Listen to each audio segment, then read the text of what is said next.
Autumn wind is a pirate, blustering in from sea. With a rollicking song he sweeps along, swaggering boisterously. The autumn wind is a raider, pillaging just for fun. He'll knock you round and upside down and laugh when he's conquered and won. This is your president speaking. And I approve this message. Vegas Raiders, just win, baby. We are the Vegas Raiders, just win, baby. Don't need no invitation. We are that Raider Nation. We rock that black and silver. We make them shake and shiver. We make them reconsider. And we still committed. So if you wanna be sinners, you can come and get it. Vegas Raiders, just win, baby. We are the Vegas Raiders, just win, baby. Don't need no invitation. We are that Raider Nation. We rock that black and silver. We make them shake and shiver. We make them reconsider. And we still committed. So if you wanna be sinners, you can come and get it. Touchdown, touchdown. Let's throw a ball down, first down. Let's throw a ball down every down. First we score, then we ground. Having fun, look around. Nobody loud as a Raider crowd. Nobody proud as a Raider crowd. NFL, you like me now? We gon' do this Vegas style. Nothing but action. I'm Bo Jackson, hit the goal. Run you over, goal line, jumping over. Go crazy, lose your soul, lose your mind in a black hole. Here's your goal, Super Bowl. Everybody here, get that goal. Don't need no invitation. We are that Raider Nation. We rock that black and silver. We make them shake and shiver. We make them reconsider. And we still committed. So if you wanna be sinners, you can come and get it. Vegas Raiders, just win, baby. We are the Vegas Raiders, just win, baby. Al Davis, John Madden, Greg Papa, and Terry Patton. He's a pirate, Ken Stabler, always will be a Vegas Raider. Archell, Gene Upshaw, Jack Tatum, true outlaw. That is Fred Biletnikoff, Lester Hayes, Big and Young, Brown Brothers, Willie and Tim, Funkin' Otto, y'all know Jim, y'all know Lyle, y'all know Ted. Accent put you to bed. Dave Casper, Cliff Red, Tom Ford, and Dinky Ken, George Fonda, Howie Long, Marcus Allen, come back home. Vegas Raiders, just win, baby. We are the Vegas Raiders, just win, baby. Don't need no invitation. We are that Raider Nation. We rock that black and silver. We make them shake and shiver. We make them reconsider. And we still committed. So if you wanna be sinners, you can come and get it. Vegas Raiders, just win, baby. We are the Vegas Raiders, just win, baby. Don't need no invitation. We are that Raider Nation. We rock that black and silver. We make them shake and shiver. We make them reconsider. And we still committed. So if you wanna be sinners, you can come and get it. Vegas Raiders, just win, baby. We are the Vegas Raiders, just win, baby. Don't need no invitation. We are the Raider Nation. We rock that black and silver. We make them shake and shiver. We make them reconsider. And we still committed. So if you wanna be sinners, you can come and get it. I guess you know Raider Nation. Play to this out motivation. If you wanna be sinners, you can come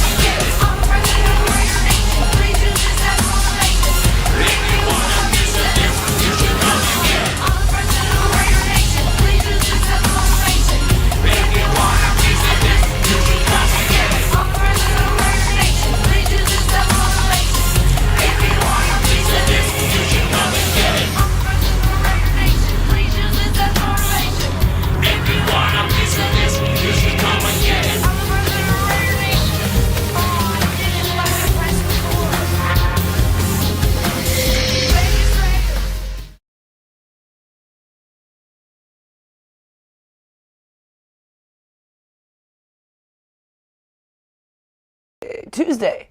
Happy Tuesday. Oh yeah, it's bulk day.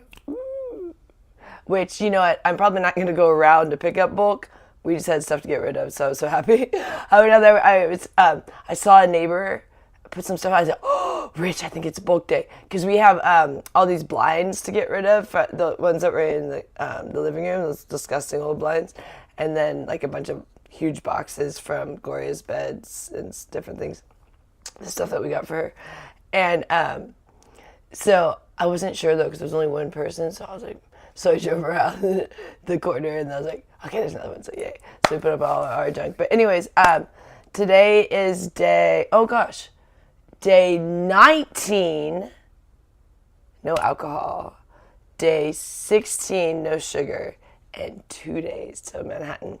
And I'm going to do my braids here. And I was going to put on my little bit of cover up here. I figured I was going to show you guys what I'm doing here. And then I have a story about the sugar for Richard, poor guy. He's so upset. But anyway, so I decided I have not showered, so this is not my getting ready, but I was gonna get ready for the blog, you know, just kind of like throw out my hair. But someone asked how I do it, so I said, you know what, I'll just do it for you guys. And I always put on, when I do the blog, I used to never put on any sort of powder, but you look really shiny and old when you're blogging, so I always put a little bit of this Revlon blurring powder. I really like this. I get the, I think it's like light to medium. Oh, good morning, Adriana Lally. Adriana Lally has a business, I believe it's Dead World Clothing. I always say it wrong. I believe it's Dead World Clothing. I always say Dead World Company. She sent us these wonderful t-shirts that, and I think they have like blankets now that are all like these like skeletons and things. If you're into like that kind of stuff, you like skulls and stuff, which I like that. I dig that kind of stuff. The dead kind of stuff. Because me and Richard both have dead relatives, so we really believe that, you know, the dead are still around in some level because you feel their presence. Some people think that it's like once you die, that's it. I don't believe that. I don't know where we go. I don't really care to know. I'll find out when I die, but I know that there's some sort of afterlife. I do believe that. All right. So I do this little bit of blurring powder just to kind of like make me not so shiny. I only wear makeup for work. I worked yesterday. It's probably going to be the last time I work before New York, unless there's a pop-up call today. But the thing is, we don't have any ads running in Vegas right now. So it would be someone that already knows me that would call, because like no one new could find me right now, because they find you by ads. But anyways, we have my ad running in New York already. So I have people calling me from New York. I'm like, I'll be there soon. Okay, so I finally got myself some other blush, but I'm not sure I do it any better. But I had this one, it was like a liquid blush. So I put just a little blush. Because once you put the powder, then you're really kind of pale. So I've been, this is new, where I've been at, you guys have seen my disaster blush. So I don't really know how to do blush, so. This is not a makeup tutorial. I do not do makeup right. This is like clown makeup tutorial.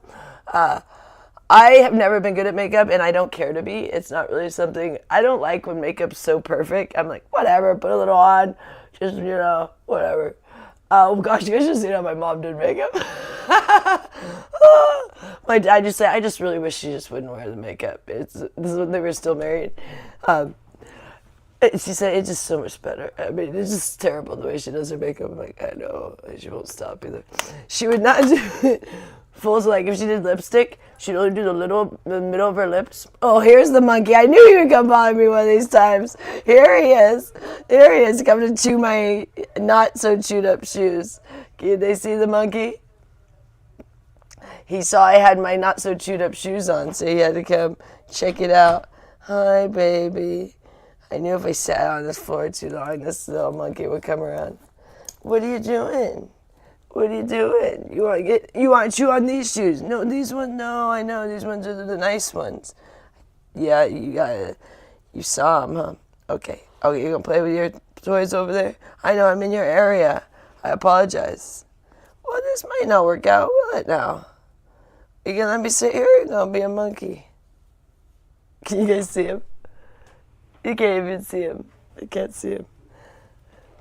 He wants attention. You might have to give him his treats. Oh, he's not gonna let me get my hair done. He just wants to be pet. This is my little bunny. He's not a little bunny anymore, unfortunately. He's a big boy. We have him on a diet, but he is losing a little weight. I know it's hard to tell. Hey, the AA squad would like a shout out. A squad? AA. AA squad. Oh, AA. Are you obviously for AA like sobriety? That's awesome if you are. It could be AA Or is it- auto parts. It could be Or AA it also Towing. stands for another thing too, which or maybe you're missing an A and you're AAA. Anyways, I was going to braid my hair, but my bunny, I think he knows I'm going to be leaving soon. He's very intuitive. I believe animals are very. You're not showing him, are you? Are you showing Casper at all? I was for a minute, but not anymore. Oh. Okay. Well, anyways, I'm playing my bunny, but he doesn't have him on the screen. My bunny starts to get very needy before I go on a trip. And I think he knows because I have this blue suitcase that I use for New York, and I only take it out like right before I'm going to New York. Which actually, I'm going to take it out in a little bit. That's going to be part of it. I'm going to finish packing. I'm going to put like my other things that are not in there yet. Well, I think I need to actually finish my laundry before I have some more things to put in there. Oh gosh, you are shedding like crazy. Look at you. Now I'm going to have hair all over me. Oh, he wants us to be hairbrushed. Casper wants his hair done. I brush him every morning. Yeah, he obviously needs it. He's shedding like crazy. Look at that. His hair. You just shed. I see 2 boxes over there in front of the dresser. How does it smell in here? You know, I think the litter that we get is really good because are they looking at me through here? Here, No, go both back of you want me? Just Yeah, okay, go back to the mirror. But you gotta like get him some treats, so otherwise he's not gonna let me do anything. Like go play the game with him because he just wants attention, or give him attention. Because he's not gonna let me sit here and do my hair. He's gonna try to chew on me. My bunny. Oh God, there's all this hair in his eyes now. All that hair coming off you, buddy. My bunny sometimes doesn't let me have any peace if I'm on the floor, so I have to get on like the bed. Oh, they thought it was cats. They thought the litter boxes were for cats. No, it's a bunny. That's why it was sneaky. No, it's a bunny, but the litter that we get is one of the big expenses of him, and he loves it. He eats it. I don't know what it's called, to be honest. We get it all the time. I forget what it's called, but it looks like granola. But like honestly, but it's something that they like to eat. But it also has some sort of like, I don't know if it's like a lavender in there. What is it? It's the purple things that like they say it's fantastic for keeping out smell, and it must be because we only smell his thing. I only smell it if I haven't been home and Richard didn't clean it as regular as me. But I clean it out every day. At least like I fully clean it certain times, but I always scoop out the poop because he only poops and pees on one side. So I was pouring it out and cleaning it every day, but then it was just way too expensive. So now I try to conserve with the bag. So I scoop out the part and then try to put the fresh. But yeah, I don't know. It blocks out the smell. I mean, it's expensive. So, it's like $14 a bag for this stuff. But he loves it. And he doesn't want just regular hay. He's the pickiest bunny. Okay, so I'm going to do my hair in my little braid thing that I do. I have not showered, so this is just from last night. So this is how my hair would be if I didn't, put it back. It was just kind of like blah. So anyways, I don't ever do it perfect, but as far as like the part or anything like that, or anything I do, I just kind of like do it my way. Okay, so when I part my hair, I don't look. I just go like this, and I just kind of feel to see if I'm hopefully kind of giving it a good part. It's probably not, but I don't care. I can't see the back of my head, so only people walking behind me can see it. Here he comes to chew on my shoes, Rich, please. Oh, yeah, you're goodies. Yeah, please. See, this is what happened. Can you guys see him? No, I bought them brand new, these shoes. They're gonna last long, will they? Casper, come on. He's kind of a little bit of a pain in the ass sometimes. And I told you guys, as soon as I put on these shoes. No. No. No, why? As soon as I have my nice shoes on, you gotta chew them up. You the monkey.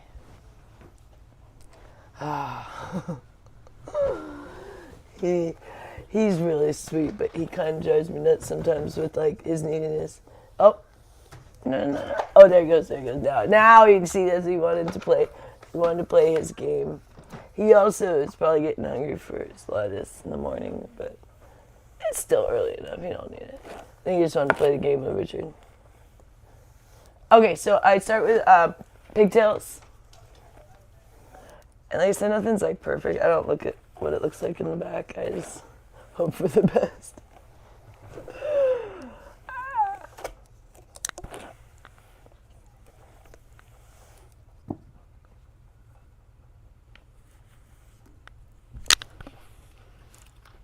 This damn chair's in the way.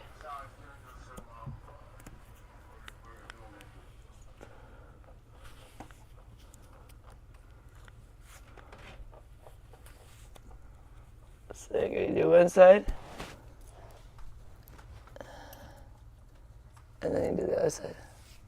Oh, you got two different headphones in.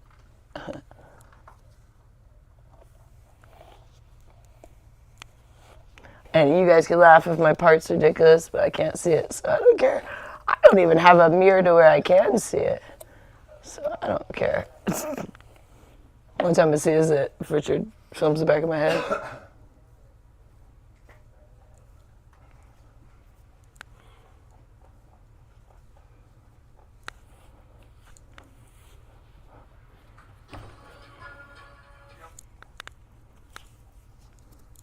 So you do the two pigtails.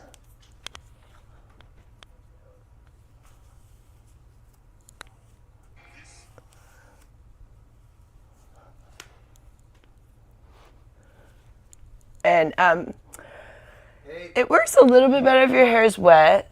No, Cass, please don't. Please don't just bug me all morning, please. Please don't be a pain in the ass all morning. Benjamin Thompson gave you a $2 donation. Oh, hey, thank you, Benjamin Thompson. Do a little dance, make a little love, get down tonight, get down tonight. Do a little dance, make a little love, get down tonight, get down tonight. Thank you, Benjamin Thompson, was it? Was it Benjamin Thompson? That's who it was. Can you guys see my bunny? Can you see him? He's just so needy. Okay, so now I'm going to do the braids. The message said so beautiful. Oh, thank you. Thank you. The message said so beautiful. Thank you so much. I appreciate that. Thank you for the compliment and for the donation. Both are appreciated. Okay. I forgot to turn my music on. I have to stop music to do the dance, even though it seems like such a simple thing because, excuse me, I sit up bong here because it's hard to sing a song and listen to a song. If they're different songs, it's like the weirdest thing. It's hard to think of a song if you're listening to music too. All you can think of is the one you listen to usually. For me. Unless, well, maybe others can't do that. I can't. So now I'm just going to braid each one. It's not going to be... Oh, no. Okay. Please don't just be a pain in the ass all morning, Casper. Oh, dear. No. Oh, Rich. Can you help me with him? Come entertain him for a second. I don't know what to do with this guy. He's just going to be bothering me all morning. I'm going to get off the floor in a second here, but I'm just trying to braid my hair. Casper. Here you go, buddy. There you go.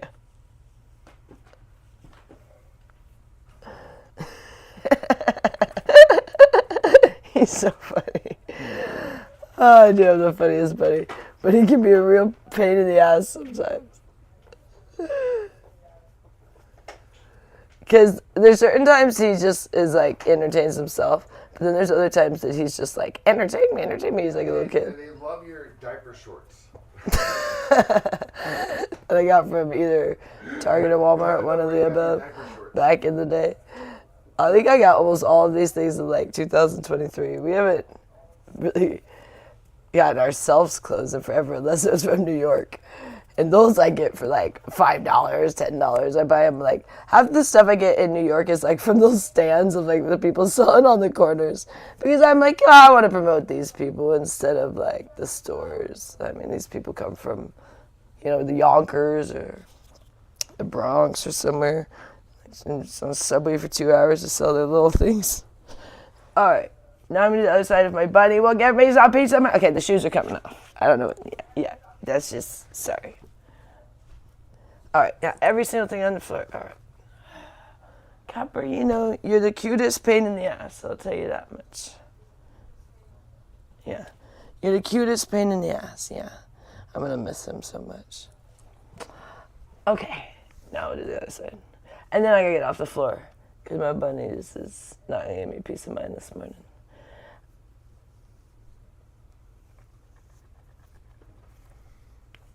And I didn't have 4 black hair ties. That's why it's yellow, but I'm gonna cover them up with my scrunchies so it doesn't matter. Well, that's super unfortunate. I know. What a shame.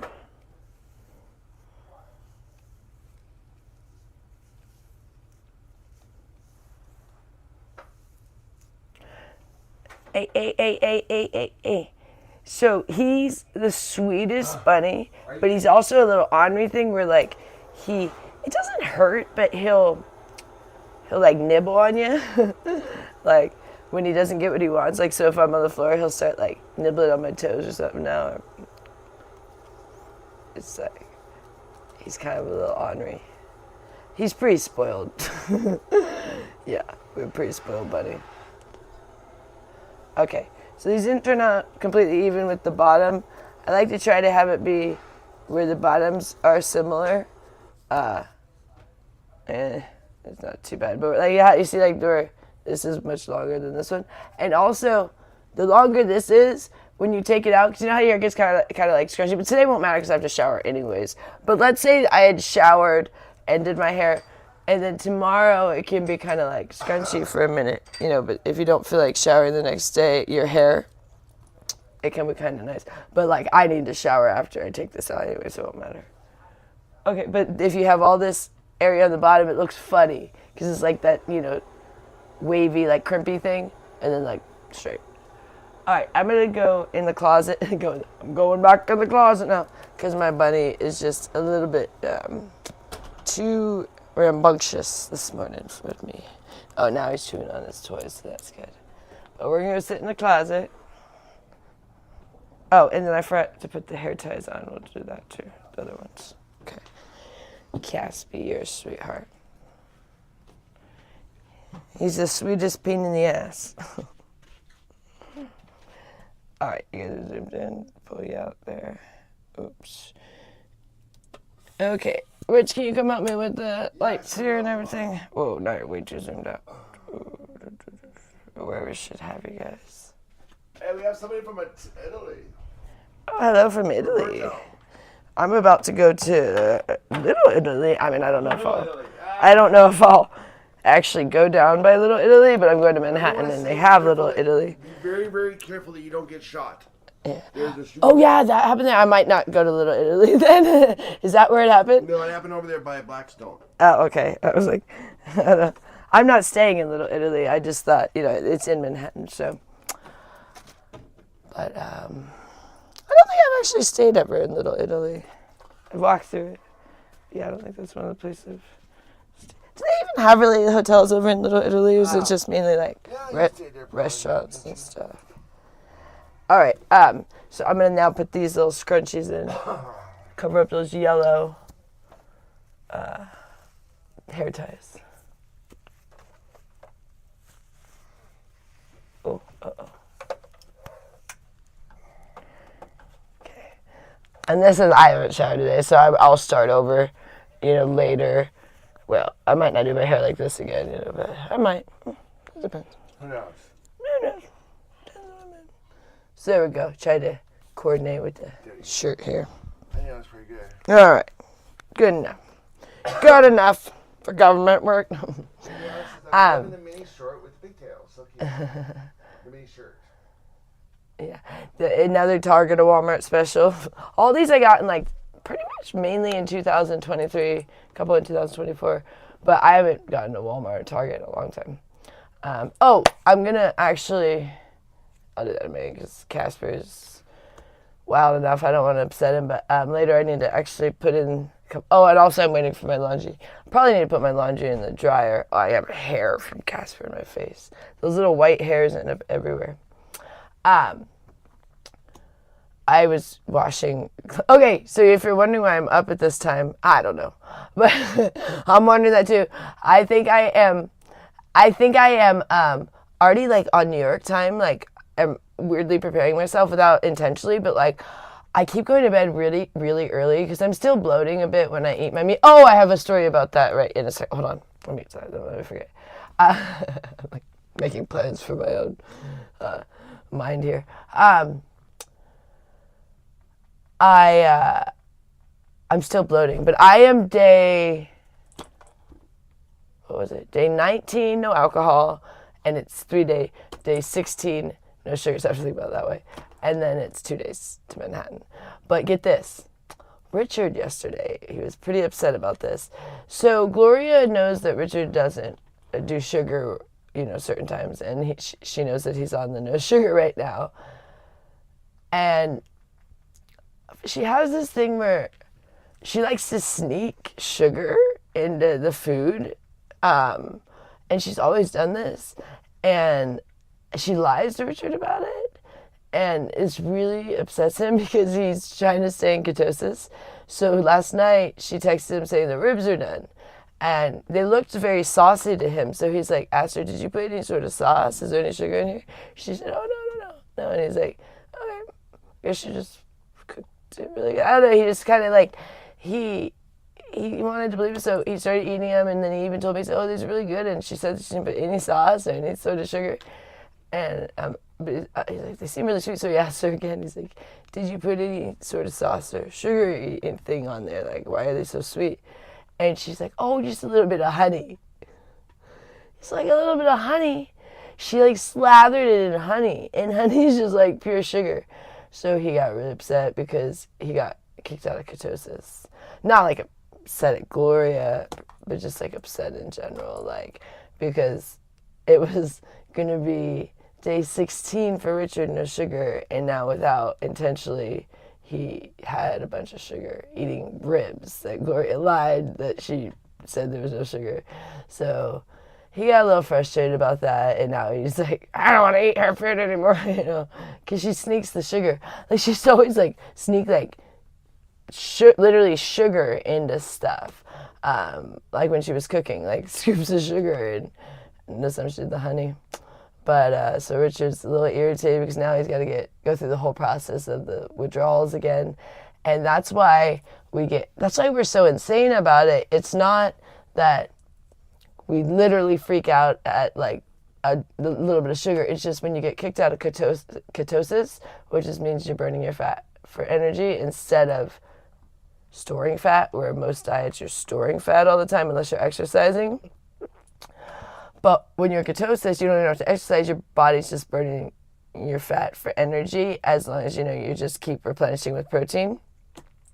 So when you have sugar, you get kicked out of ketosis, and the problem in ketosis, you don't have sugar cravings. You don't really even feel like eating most of the time, except for, you'll feel like having your protein, but just, at normal times, it's not like, oh, I'm dying to have my protein. You're like, oh, it's about time to eat. And then you can forget too and like get busy, and you're like, oh, I forgot. Oh, I'll eat now. Where on other diets, you'd be like starving. So it's like this beautiful thing where it's like this freedom from food, but then as soon as you get kicked out of ketosis, you're back to square one of like craving the sugar and wanting sugar and feeling tired without the sugar and everything. So he's just a little frustrated because he's starting over again. And it was irritating because he asked her, and it wasn't something that she forgot. She knew, and she just does that. Because I don't think she really believes us that sugar is bad for you, even though she has diabetes. I mean, she really fights that. Like, she always is sneaking things like, where she's eating the very sugary things and saying she's not, and then, like, when you check her things, or blood pressure will be way out of whack, or stuff for her. I don't even know what Richard and her check all of her stuff for her diabetes. And like, she'll lie about what she ate, and it's like, well, why is this so out of whack? So whatever. But that's That's just Gloria. So, but it's frustrating because by her lying affected Richard's, diet, and now he's kicked out of ketosis. So it's a little bit, but it's pretty irritating to him. So we had a little bit of a rough night with that because he was pretty frustrated. And then the Mets lost, which I had already fallen asleep. So what's happening with me is I'm still bloating when I eat even my beef, but not. I don't bloat too bad till about like dinner is really bad. But so like breakfast is a little bit, lunch a little bit, by dinner I'm like, oh. I feel like a beach whale, and it's just like I'm so bloated. I feel uncomfortable. Like to get out of bed, I'm like, oh, everything it's just uncomfortable. I don't know if you've ever experienced like extreme bloating where, like it feels like your stomach's gonna explode because it's like everything's so tight, because it's like all this air, and your body all this pressure. But so I'm a little worried about the bloating in New York. But I think what's gonna happen there is I'm gonna be exercising more in a sense because I'm so active there. So even if I have my burgers, I think I won't blow it. Oh, thank you, Brock. Brock? Was it Brock? Thank you for rejoining the membership. We appreciate that. Brock. Thank you. Thank you, Brock. We really appreciate that. That is, we really feel bad. We were mean to some people back in the day, so we really appreciate anybody like coming back. I don't know if you were back here in the day, but.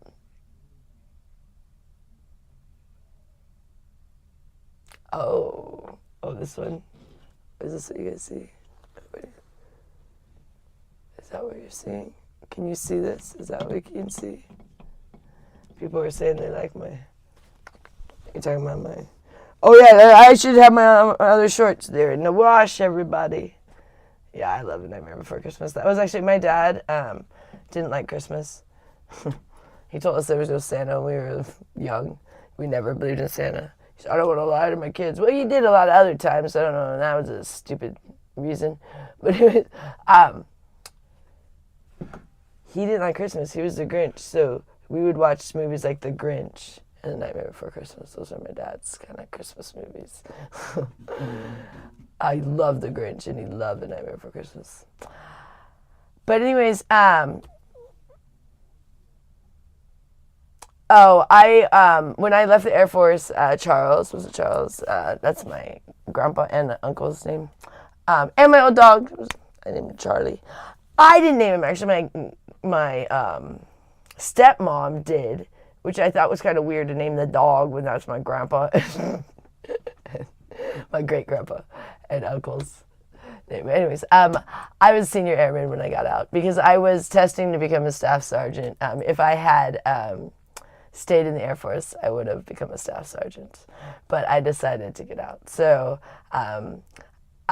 you have to, I did the 4-year, and you go to test, and in order to get your rank, you have to, say you're staying for, at least for the way it worked with me. I don't know how it works now.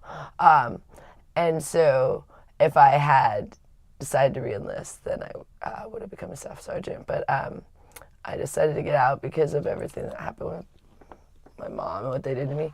So I could have re-enlisted and done any other job that wasn't flying, or I could have done flying if I had gone back to 2.5 years of basically doing what I just done. No, thank you.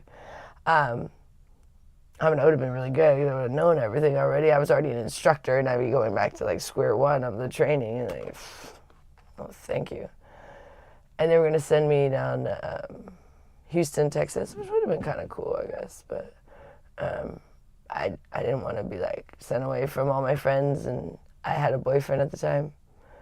And I don't know. I ended up instead moving to California.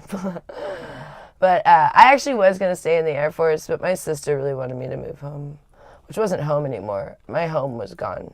My mom had already moved. Well, I had moved a ton of times as a kid, but the place that would be considered most home to me was the last place I lived with my mom, which was the first home she ever bought.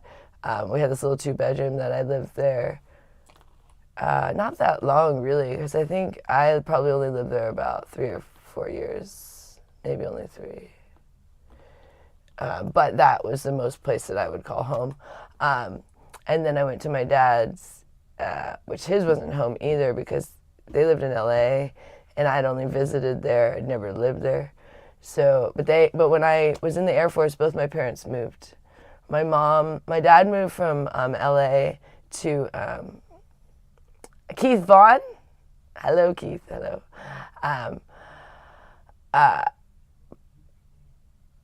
Keith Vaughn. So I wish you'd tell me so many people, but I can't hear. So it's like better if I can read, but I can't see from me. But anyways, my dad moved to Vancouver, Washington from Los Angeles when I was in the Air Force, and my mom moved to Gold Beach, Oregon from Placerville, California. Hello, Ryan from the UK. I would love to go to the UK, but like I said, I don't have to travel anymore in my life besides going to New York. I could be okay with that, but if I did get the opportunity to travel, I would love to go to Europe. That'd be like the one place that I would love to, and especially the UK. I'd love to go there, but I'd really love to go to almost all the countries in Europe. I mean, all of them sound cool for the most part. Maybe there's a handful that I'm not interested in, but it's cool too because I've heard that you can that there's ways you either train or different ways that you can kind of like or rent a car and you can kind of in not too long of a time travel to quite a few different countries because your guys' countries are very close together over there. Not the case always over here. That's kind of how it was in Panama. Like they told us. So when we were in Panama, so here's the rule when you go to Panama. We're so dumb. You can, as an American, go to Panama for 90 days without like any sort of visa or anything. You just have to have a passport. Because Panama, used to be heavily, like we owned the canal for a while till I think it was like 1999. And so there used to be a lot of Americans in Panama. But so you can go for 90 days with just your passport. But then you either have to leave the country for at least, I think it's not even a full day, just for like a couple hours. They have to leave and then you can come back in and then your 90 days resets. Or you have to go to the, what is it called? The customs or where do you go? Wherever it is that you have to go, kind of like our sort of like DMV sort of thing where you go. But I forget what it's called. When you have to like renew your, if it was like a visa or something, because you can go and have them renew it for another 90 days, whatever the thing's called. I can't even remember what it's called. But anyways, so me and Richard, being drunks at the time, didn't do either, of course. And all we had to do was just get on a bus and go to Costa Rica. And it would have been really easy and just step out of Panama for like a couple hours and then come right back. But we didn't. So we were there close to a year, and now like that 90 days has obviously expired. And we're like thinking like we're gonna get into a lot of trouble or something. We didn't even know. We're like, oh well. And so we finally go to whatever the thing is called, embassy or whatever. I don't remember what the damn thing is called. It's like a 4-day wait of like you go there. We're like, this is why we didn't do this. You sit and you wait. You get a number and you don't get called that day. So you come back the next day and you wait and you don't get called that day. And you come back the next day and all day. Like you have to show up from 8 to 5 or whatever it is.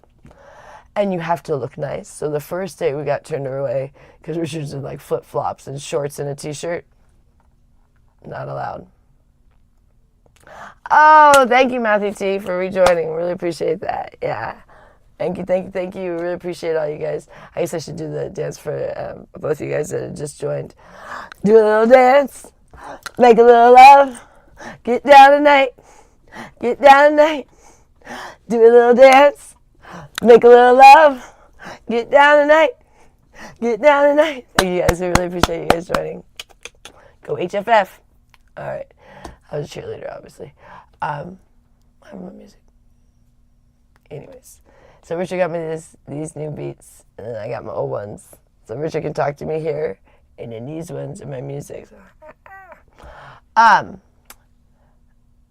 yeah, so we go there, so the first day we get turned away, and it's like not close to where we are either. So like we had to taxi, or I think we taxied out there, which taxis aren't too expensive, but it was a little more heading out there and then back, and it takes forever. I forget where it is, but it's like a little ways from like where we were staying. And you had to have like a collared shirt, and I think you had to wear pants and no sandals or something like that. And so we come back and then we sit for like 4 days. And it was, oh, thank you, Matthew T. Oh, yeah, I just saw that come up. That I just saw. Do a little dance. It says, have a great day, HFF. Yeah. Do a little dance. Make a little love. Get down tonight. Get down tonight. Do a little dance. Make a little love. Get down tonight. Get down tonight. Yeah. Thank you, Matthew T. Appreciate that. Thanks for the love. Yeah, and so we did that, and you sit there for days and days and days. It's like, oh my gosh, this system, you just keep coming back. It's so boring. It's just like a place like no windows, no sort of air circulation, nothing. All the people packed in like sardines. So we finally, I think it was like only like $100 a piece, I think, after totally staying way longer. No sort of penalty other than, I think it was like, you had to pay like $100 a piece, but you have to sit there for like 4 days. That's your penalty. When we should have just gone to Costa Rica. It's really close to Panama. Live and learn. We made so many stupid mistakes our first trip to Panama. Like we thought that our phone, we thought we had an international plan with AT&T, so we thought we could use it in Panama. Yeah, you can use it if you want to spend $1,000 a month for your cell bill or more. And then, took us forever to figure out to go get a SIM chip and stuff. We didn't know how to do that, from Clara or whatever, or Mobile, or whatever they're called. What else? Oh, we missed a flight. Those tickets were like $2,000 a piece back then too. We didn't know you have to show up 3 hours early for an international flight, at least in Panama. If you show up 2.5 hours early, they already gave away your flight. We're up. That sucks. And no money back, nothing. So we had made a lot of dumb mistakes there. So many dumb mistakes. But it doesn't help when you're drunk most of the time.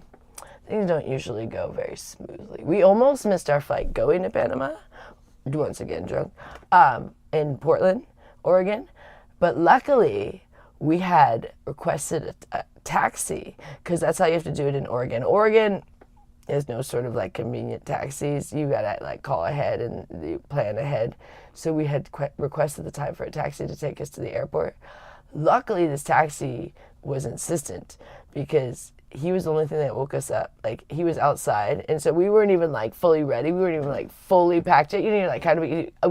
I'd assumed I was gonna wake up like 2 hours before and get fully ready, and then here he is like blowing up our phone. I'm outside, what's going on? And we're like, oh my gosh, so we like throw everything together to go to Panama. And it was a disaster. Our bags were so bad. Like, you guys know how crazy I am about packing. That was the worst. So, and of course they got checked, because Americans flying international, whatever, and we probably looked pretty haggard. So when they opened, it was embarrassing. It was just like, But yeah, I am almost packed for New York. I actually want to work on that right now, but it's too much moving around right now, because I have to move all this stuff over there, move the lights and everything, and it's jerky all around. But, I'm also waiting for my laundry, which I need to put in the dryer, which is done, I'm sure, but I'm here, so many little chores. But it's kind of like, I mean, we could do some of them, but then like I have to have Richard follow me around, because otherwise I'm like just holding the camera, and it's not fun for you guys who like, getting all whiplash.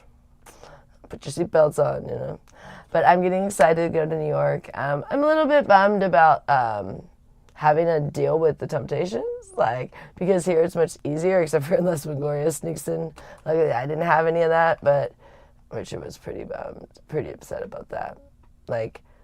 Just because, he's like, oh, that's, 15 days, throw it away, And so, that's how I felt with the alcohol on the day 15, the first go around there. So I'm only 19 days, which, for me is a very small amount, because normally I've been sober for many years at a time. But it feels good, even though it's only 19 days, and I'm okay with it being only 19 days. Like, I'm okay with that. I'm starting again. But at first I was really upset about it, right? So, but it's just like, you know what? At least now I'm going with a fresh mindset about it, wow, I see what alcohol just did to me, and that was not fun. Instead of I haven't drank in years, let me see what that feels like, and that's kind of what happened in November. And then I got just in this trance of thinking I loved alcohol, but I really don't. It's more just this way to kind of zone out, but I feel like I don't need to do that anymore because I really am enjoying my life, and my job is a little strange to most people, but I've been doing it a long time, so it doesn't feel strange to me anymore. So I don't know, that doesn't bother me. People always act like that bothers me. Nah. For a minute, I thought I wanted to quit, but then I realized I don't yet. I mean, there will be a time, but not right now, because my job actually is the only thing that kind of really gives a lot of excitement in my life, because otherwise I'm I don't know, I just don't do much. I'm cool with just sitting at home, sleeping a lot, or whatever, just chilling. And so my job kind of challenges me to get out, to look good, to make sure I look good, because why I'm so into, fitness and health and stuff is because I know I have to look good and for work. And the worst feeling is when I don't feel that I look good and have to go to work, because I don't get a choice. I mean, if I'm deciding I'm going to, drink a bunch of alcohol and eat a bunch of sugar and then I look like crap, I still have to go to work, you know what I mean? So it's only punishes myself, because now I have to go to work feeling insecure, where normally I feel very confident.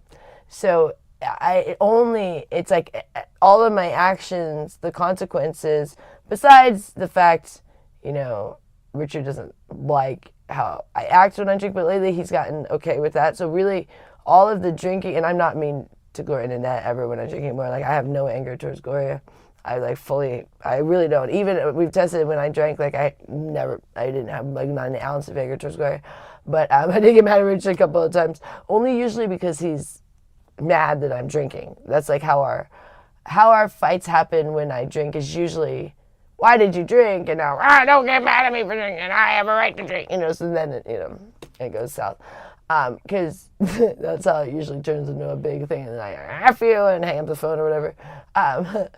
And so, but now recently what's been happening, the last recent times that I drank, 19 days ago, sorry, 16 is my sugar, 19 days ago, and even then the 14 days before that, it was more consequences for myself. So I think that now I'm seeing the consequences more than it kind of whipped me into shape finally, which is a terrible thing to say, but we do have a tendency to block out how our addiction is affecting others around us. And we, when we're happy, we're I don't care, especially because addiction can be very, it's very selfish, but it also, when you're in the addiction, you can really not care. That's the bad thing about addictions, because here's the thing with addiction. Addiction is something that gets your pleasure going. So, you release endorphins, your pleasure center is all activated. So while you're in that state, you don't care, because you now are in bliss. So it's that's why you can get injured and not care, because you have so much endorphins, you don't feel the pain. You can almost cut your toe off of the mirror like I did in New York and be oh, I'm all right. Let me go to work. Let me put a sock on it as it's gushing blood. And then later you feel the pain. That's why you tend to not care if someone around you is saying, stop, screw you, because you're in such a state of bliss. And the problem with that is, usually the longer you do an addiction, the more your life turns to shambles, but you're still in bliss. As everything, that's how people can end up homeless and not care. Because as long as they have their drug or their alcohol, whatever their addiction is, they're in bliss while they're sitting in shit. They don't care, you know what I mean? So, and then people go, how did they do that to themselves? They don't care. They're like, I don't care, I have a great time, you know what I mean? But honestly, most people have a stopping point that before certain things, you know what I mean? Like depending on your responsibilities usually. So if you have children, hopefully you would stop before you ever ended up homeless, you know. With me and Richard, when we went homeless, that was purely just because I was tired of working and I was like, I don't mind sleeping outside. Like, it's like I had come to that point where I didn't care. I really didn't care. And that was bad because I've always cared. And I just stopped caring. I'd kind of just like hit my breaking point with life a little bit. Not like I was suicidal, but just like, I'm tired of working so hard for nothing. Like it was just felt like, because ever since the pandemic, my life has been very difficult compared to how it was before the pandemic with my job, because it went from like being pretty easy in Vegas and pretty reliable of like always business to pretty freaking difficult all the 4 years of the pandemic. And now it's getting easier, but it's still difficult in the sense of that I have to go to Manhattan, even though I love it. I do love that I get to go to Manhattan, but it's still, it's a lot, you know, and then I've been dealing with all this addiction on and off and just being tired, you know, it's a big thing to go for 2 weeks to the city, even though it's fun. Like my life has changed a lot where I used to never have to leave Vegas. And we were never even planning on ever traveling again until the pandemic happened. So it was fortunate in a way that we got to go to Panama again and live in New York for a year. So the pandemic was one of those good and bad things for us, but in no way was it easy. Like even when we lived in New York, that was the hardest, the coolest, but hardest year of our entire life. Whereas in Vegas, we were just chilling. You know, like we could do whatever we wanted and always knew that there'd be business. Like every day, it was like I was turning down business. I mean, it was just constant. Except for during summer would be the only time it was kind of slow, which it is always. But not as slow as it is now. Like it was still, you know, doable. We still could survive. I didn't have to go to New York to survive. But we also didn't have the amount of bills, of obligations from Gloria's debt that we had. We had our bills really low.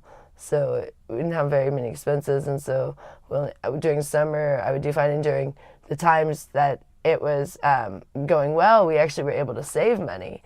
And, you know, by saving the money is what got me out of my eating disorder.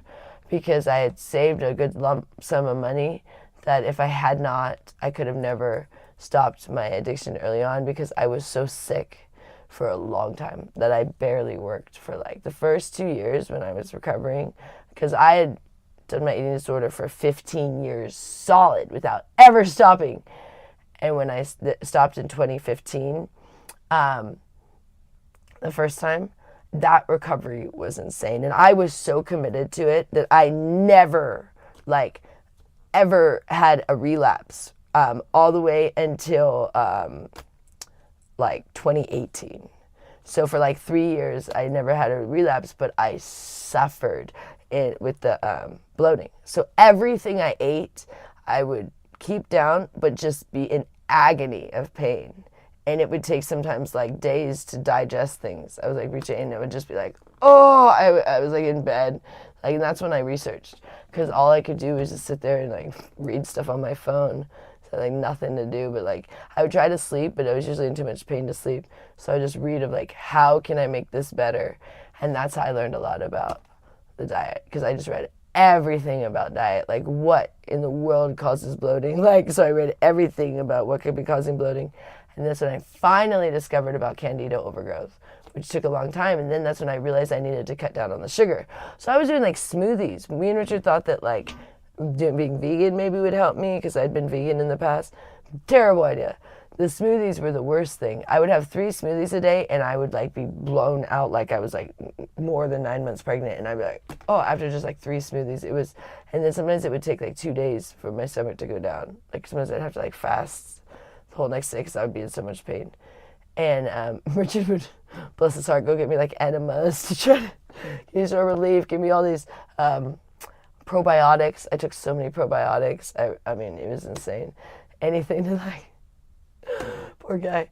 He'd run around to Walgreens every Tuesday. We spent a fortune at Walgreens, but I had all this money saved from Vegas being good, and we had not planned on it being spent this way, but it was the best way for it to be spent because I was able to get healthy. And I always say, any other job I don't think I could have quit initially because the amount of recovery, there's no way I could have worked. So don't do eating disorders a long time because you can get really, really ill. And I remember right before I quit, we went to a Chinese buffet, which is the kind of things we did. And, you know, the lady noticed what I was doing. I don't get into the full details. You guys can draw the lines because YouTube doesn't like the talk of eating disorders, but it was so prevalent in my life that I like to talk about a little bit so that people understand me. But I don't want to go into the nitty gritty because what they don't want is people to learn how to do things, you know, like the promotion of it, which is never what I want. I honestly try not to tell you guys the horrors of it, which it is all horror. It's only good in the beginning for a second, but as soon as the addiction takes over, which it does, so in the beginning you think you can just like, oh, I'll just manage of like, you know, eat regular, and then if I overdo it, do this thing, figure it out. But it takes over, and it becomes all the time. And then it becomes an obsession because for one thing, you're hungry all the time because every time you eat, you discard it, so you're hungry again, so it just becomes you can just eat all day long, and it's, unless you're busy doing something, but then you're hungry, you know? Like when I used to work all day, you're pretty hungry because, you know, you're waiting till you can go do your addiction. But I always said if I had any other job, I wouldn't be able to recover, and I wouldn't have been because, so we went to this Chinese buffet, and the lady saw what I was doing, and this Asian lady spoke to Richard when he was paying. She said, you know, your wife needs to stop that because I used to do that and I am not able to digest. I've never been able to digest ever again. She's going to lose her ability to digest food. And Richard told me in the car, and I was so embarrassed and so mad at this lady for commenting on, like, I was like, how dare her, you know, talk to my husband about, like, I was so embarrassed that she noticed what I was doing. You know, I'd been going to the bathroom. And she was right, though. And I quit very soon after that because I almost died. That was great. And so I also, so there were several things that happened. So that happened, and then I started being where I couldn't walk up the stairs. We lived on the 3rd floor in apartments that were stairs, you know, there's no elevator. So I could walk flat, no problem. But if I tried to walk elevation, like if I would try to walk up a mountain, if I would try to walk upstairs, my heart would start to give out. Well, the bloating is from the years of an eating disorder that I'll let you guys draw the lines of which one it is. So there's one that you don't eat, and then there's one that you eat and you discard of the food in ways. So I've done both. But the one that caused all the issues is the one we eat and discard of it. So, because that causes so many health problems. And so what happened is I started being where I couldn't. I've been doing this for 15 years. Like, this is what got me kicked out of my dad's house and everything. It wasn't alcohol, it wasn't drugs, it was an eating disorder. But they just couldn't handle it. My dad just thought I was a freak. Like, why would you do this? There's starving children and you're wasting food. My dad just couldn't wrap his head around that because my family is not into wasting. So it was just, that was like, he just could not get that. And I don't like that either. I'm someone that likes to be a minimalist, and so it is so opposite when I did addiction, and really any addiction. I mean, I overdo alcohol, so I don't like it because it's out of my character. And that's why I know, like something takes over and you become like a beast, you know, a monster. But so I couldn't walk up the stairs. I would feel like I was gonna have a heart attack when I got up the stairs. And I'd have to lay down, which would have to like help me walk up the stairs. I would feel like I was gonna pass out. And then when I get to the top, lay down on the couch for about half hour to an hour before I could function after walking up the stairs to my apartment. And I'm like, oh, something's wrong. It can't be my eating disorder. I must be having like heart things. So I go to the VA because I'm a veteran. and to go see if there's something else wrong with me other than the fact that I've been doing this eating disorder for like 15 years. Couldn't be that. Richard's like, it's probably that. I'm like, no, I'm going to go have them check me out. I must have a heart condition. So I go to the VA and they run some tests and they say, they do your blood work and all that, and then they say, we'll get back to you on the test so you can leave, because I had just gone in because I was going to it was like a physical. And so we're driving home and I already get a call from the VA and they're like, you need to come immediately back to the hospital. And I was like, well, my voice is raspy from the same thing. It's okay. If you guys can't, okay, I'll tell you. It was bulimia, okay? The bulimia I did, and that's what caused all this thing. So there you go. If you guys can't figure that out, it caused a raspy voice and it causes all this stuff, okay? So I don't want to keep saying that, but that's what it's called. It causes all that stuff, okay? So that's what causes the raspy voice, all that. And it never really goes back to normal, okay? But it can get a little better, but my voice will never be the way it was before I started eating disorder, unfortunately, because I've destroyed my vocal cords. I can try, they heal a bit. So I've been trying to sing to heal my vocal cords, not because I think I'm a good singer, quite the opposite. That's how the whole singing started. I mean, it's gotten better. My voice used to be much worse. But anyway, so they call and they say, you need to come right back to the VA because all your vitals are at lethal level. Like, you're going to die if you don't come back. Like, we need to, like, replenish your vitals, especially, like, your potassium and all this. And I'm like, I hang up on the VA. And Richard's like, what'd they say? They're like, oh, they want me to come back. Oh, okay, yeah. So from that eating disorder, that's what the eating disorder. I'm trying to not say that because they really don't like to talk about eating disorders, but it's been so prevalent in my life that I have to talk about it a little bit. But I try not to, like, say the phrases. But anyways, so they say you need to come back. So I tell Richard, and he's like, "We want to go back?" I was like, "No," and so they keep calling my phone, so I block them. So then they call Richard's phone because you have another person's number.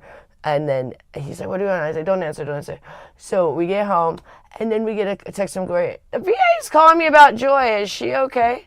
Yeah, okay, I'll talk about how I got it and how to avoid it in a second here. So then Gloria now is texting us. The VA is calling me about Joy. They're saying she needs to go back to the hospital. Like, they called, every one of my emergency contacts. They're like, you're going to die. Like, get back to the hospital. So another week goes by, and I'm like, no. But I'm getting, worse and worse. And Richard's like, now Richard hears that I'm about to die. So now he's stepping into mode of no, you can't keep doing this. And I'm like, forget the VA, forget it. I'm not going to stop my eating disorder because I was so addicted. I didn't know how to stop even, I didn't even use my fingers. It's for people, that's what got the channel going at first. They called it hands free because it's almost involuntary. So, because I'd done it for so many years. But anyways, in order to stop, I had to literally hold down, swallow my own vomit in the first year. It was bad. Anyways, hi, Dark Uncle. But so a week goes by, and I'm getting sicker and sicker. So then finally, Richard just says, "You have to stop. The VA is saying you're going to die. You know what it's from. Don't play like you have a heart condition. Come on." And I'm like, so he finally kind of just put his foot down about it. He's like, I just can't watch you die anymore. I'm just not going to let this. But I was always like, you said I could do my eating disorder, because that's when we first got together. I said I'm a bulimic and a drunk, basically, and you have to be okay with that because I'm not going to stop. And he was like, that's fine. But then first, the alcohol went away. He made me stop that because early on he made me stop. I didn't want to stop. And then I was like, now you're going to take away my eating disorder? This is bullshit. I was like, this is... But he was right. And so I stopped because I realized I was going to die. And but it was not an easy transition because I stopped cold turkey. I never threw up again, but for till 2018. But it was the hardest thing I've ever done as far as recovery, really anything, because I really did a lot of havoc to my body, really bad. And so the retraining my body to kind of digest, but I still don't have it fully. That's why I do the keto diet, because anything else still bloats me. But so why I'm bloating now is because when I go to New York, I often fall off with my food too, because if I can't cook my burgers, then I end up eating sugar, and then once I start eating sugar, then I go down this bad path of right back to the eating disorder. And so part of my recovery has been the alcohol and getting off of that. So that's why I'm feeling strong but scared to go to New York, because here I can do it and I can stay strong, and I've always stayed strong. Oh, thank you, PG. But I've always stayed strong when I've committed, but New York is like a whole nother ballpark, like for real. It's just like, it's hard to describe. So I know I can stay strong with the alcohol, like I'm already like, that's gonna happen. But then to be strong with both is like, I know I can do it, but it's like, I'm telling myself, if I have to cave in with one, I'd rather be the sugar than the alcohol. But I'm hoping I stay strong with both. I just want to cook my burgers. I'm gonna get one of those George Foreman's. I want to just stay on my burger pack, because then when I come home, I'll just feel so much better and not have to go through all this havoc again. Because it's taking me like a month to recover from the last trip, and I can't do that every time. So how I started it was my mom had eating disorders my whole life, and she always would say like, thinness is like next to godliness. She saw anyone overeating as gluttonous, and very frowned upon overeating. So when I was young, it was all about not eating. So I didn't develop the other eating disorder until the Air Force. I had always underate. And my mom was pretty supportive of that. Like, always cool if I was dieting as a very young girl. Like, because I found out that what I was eating was causing me issues. So as my mom only fed me sugar, she thought like fruits and veggies and salad were the way to go, and tons of caffeine. Like all things that make you a little pudgy. So like I was a small girl, but I started to get a little bit pudgier in the face than, you know, the other kids. So it started to bother me when I was very young. Oh, thank you. So I remember being very young and like very young, like 6, 7, and all of the girls weighing themselves at a girl's house. And me being just, you know, maybe 2 pounds heavier than the other girls, but that really bothering me from a very young age. And so then me going home and telling my mom I want to go on a diet, and she's just like, oh yeah. But my mom always talked about eating disorders. Always talked about eating disorders. And she was very controlling of what I ate too. Like when I was young, I never had protein.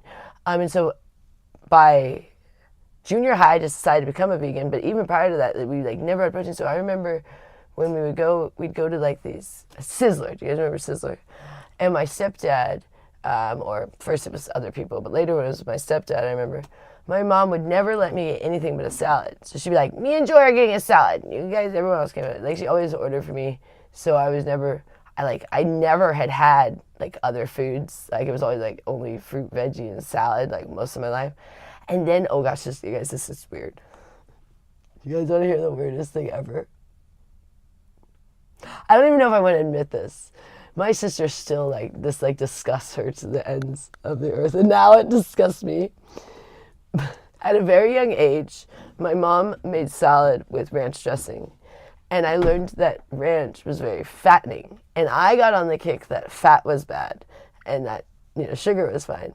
So we did low fat everything. Like we could do low fat yogurt was one of my mom's things. She like for us to eat, but it had like tons of sugar but no fat. You know, she was all about the no fat. So I started reading the labels at a very young age. So I'm like young, like not even like elementary school. And now, you know, this is after weighed myself with my friends. And so I started reading the labels and finding the things that are fattening and saying I don't want them anymore. So I find that ranch is very fattening. So I tell my mom, I don't want ranch with my salad. She's like, well, what do you want with it? And what, you guys are going to like throw up in your mouth over this one. Good morning, Mark Fusion. I told her I wanted ketchup. I wanted ketchup on my salad. Because I decided ketchup had no fat. But ketchup is all sugar. So I started putting ketchup on my salad, which just disgusted my sister because it looked like blood. It looked like blood in your salad. And she's like, you have to eat that every meal in front of me. Like your bloody salad. And this is disgusting. Why are you putting ketchup on your salad? I was like, because it's no fat. And so I'd eat ketchup on my salad for several years and drive my sister up the wall. And my mom thought this was a perfectly normal thing. Oh, it's fine if Joy wants ketchup on her salad. She don't want the fat from ranch. Leave her alone. She's on a diet. Ketchup on her salad. All sugar. Oh, so gross. I mean, you do have tomatoes on salad, but ketchup on salad is much different. I'm telling you. It's not appetizing. So I did that, and then what I would eat is, besides my ketchup on salad, was like 2 yogurts a day. Then once Sarah got so annoyed with the ketchup on salad, I went to 3 yogurts a day. So I became very much what they would call anorexic. So I'd only eat these 3 low-fat yogurts a day. And that's all I would eat. My mom was all for this. Until my sister started to get up in arms and went to my dad, who my parents are now separated by the time this has been going on long enough. So then my dad comes from LA and, starts yelling at me about that I have an eating disorder or whatever, and he gives me all these books about eating disorders, like 5 of them. The worst thing he could have ever done. Oh, what do you think I did with these books? Learned every single thing about eating disorders. Oh, learned how they did it, everything. Because back then these books are very graphic about how to, thank you, Dad. So then I became like insanely into eating disorders because of my dad's informational books he gave me to help me stop the horrors. I remember one was called The Monster Within or something like that. And this is great. I read all about these things. It never scared me. I thought, this is wonderful. Terrible. And then it is bad. And so then I find these sites on the websites that they were called Promia, Anamia, or something like that. Oh, really bad sites. And but I don't have a computer at my mom's, so I only discovered these at my dad's when I'm visiting. But I didn't know your parents could research the sites that you looked, so I got a bunch of trouble for that. My dad, oh my goodness, what is wrong with you? It's ridiculous.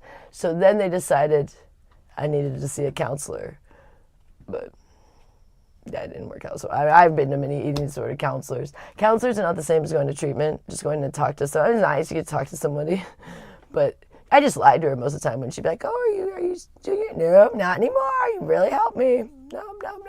You had to write these eating journals. You just lie about what you did or didn't do. It's stupid. But the only way that you can really help if someone's into it deeply is those inpatient. The problem with the inpatient is they give you not that healthy food. So like I was not for that. I'm like, I'm not going to one of those for them to just fatten me up. Not going to do it. Like I was very adamant about that. And not that my parents could afford nor would they pay for one of those. But that was one of those I was like, no, I'm not going to send me. Because I was like, not going to. Because they could force you to eat. I was like, no, I ain't doing that. But so my eating disorder went on through all of junior high of the like no eating. And then when I went to high school, it kind of just stopped because I got into sports. So I don't know. If anything, I put on a little weight in high school. Like I was a little pudgy, especially my sophomore year. But I don't know. I just kind of like let it go a little bit weirdly. But then when they told me that I needed to lose weight for the Air Force. So I was kind of like, oh, I know what I had gotten. Oh yeah, I didn't fully let it go because I was doing this weird thing of, I forgot about that. Gross. I'd gotten into taking laxatives. That's what I would do. So I would eat, but then it was bad. But so then my mom started noticing that. So then she wanted me to go to a counselor again. And so I've been to like a bunch of counselors. And then that was right around the time I think 9/11 happened, I guess. Yeah. And so then I ended up, moving with my dad. So I go to the Air Force. And I kind of thought the Air Force would cure me of my eating disorder. It's part of what I thought, like the discipline, I think that would be good. And it did a little bit in the beginning, because when you're in training, you just you're just training and you're exercising and stuff. But what really was bad was they told me I had to lose 10 pounds before I went to the Air Force. So when I moved in with my dad, I didn't really have an eating disorder. I'm 5'6". 5'6". So when I moved in with my dad in LA, my stepbrother was living there, the one that passed away later, which I'm glad I got to spend the time with him. He was going to the Musicians Institute in Hollywood. He'd gotten a full ride scholarship for guitar. He played guitar and piano just like Richard. Kind of what first got me very connected to Richard was the connection of my brother. And they remind me of each other a lot. And Justin died when he was 26, a motorcycle accident. Fluke one where his helmet killed him. He just laid down his bike it was like a 25-mile-an-hour turn that he wasn't going that fast. His friends were behind him. Laid down his bike, but his helmet snapped his neck, so he died instantly. But not that much damage to the bike or anything. He should have survived, so it was terrible. But I got to spend some time with him when I went to LA, which I'm happy because.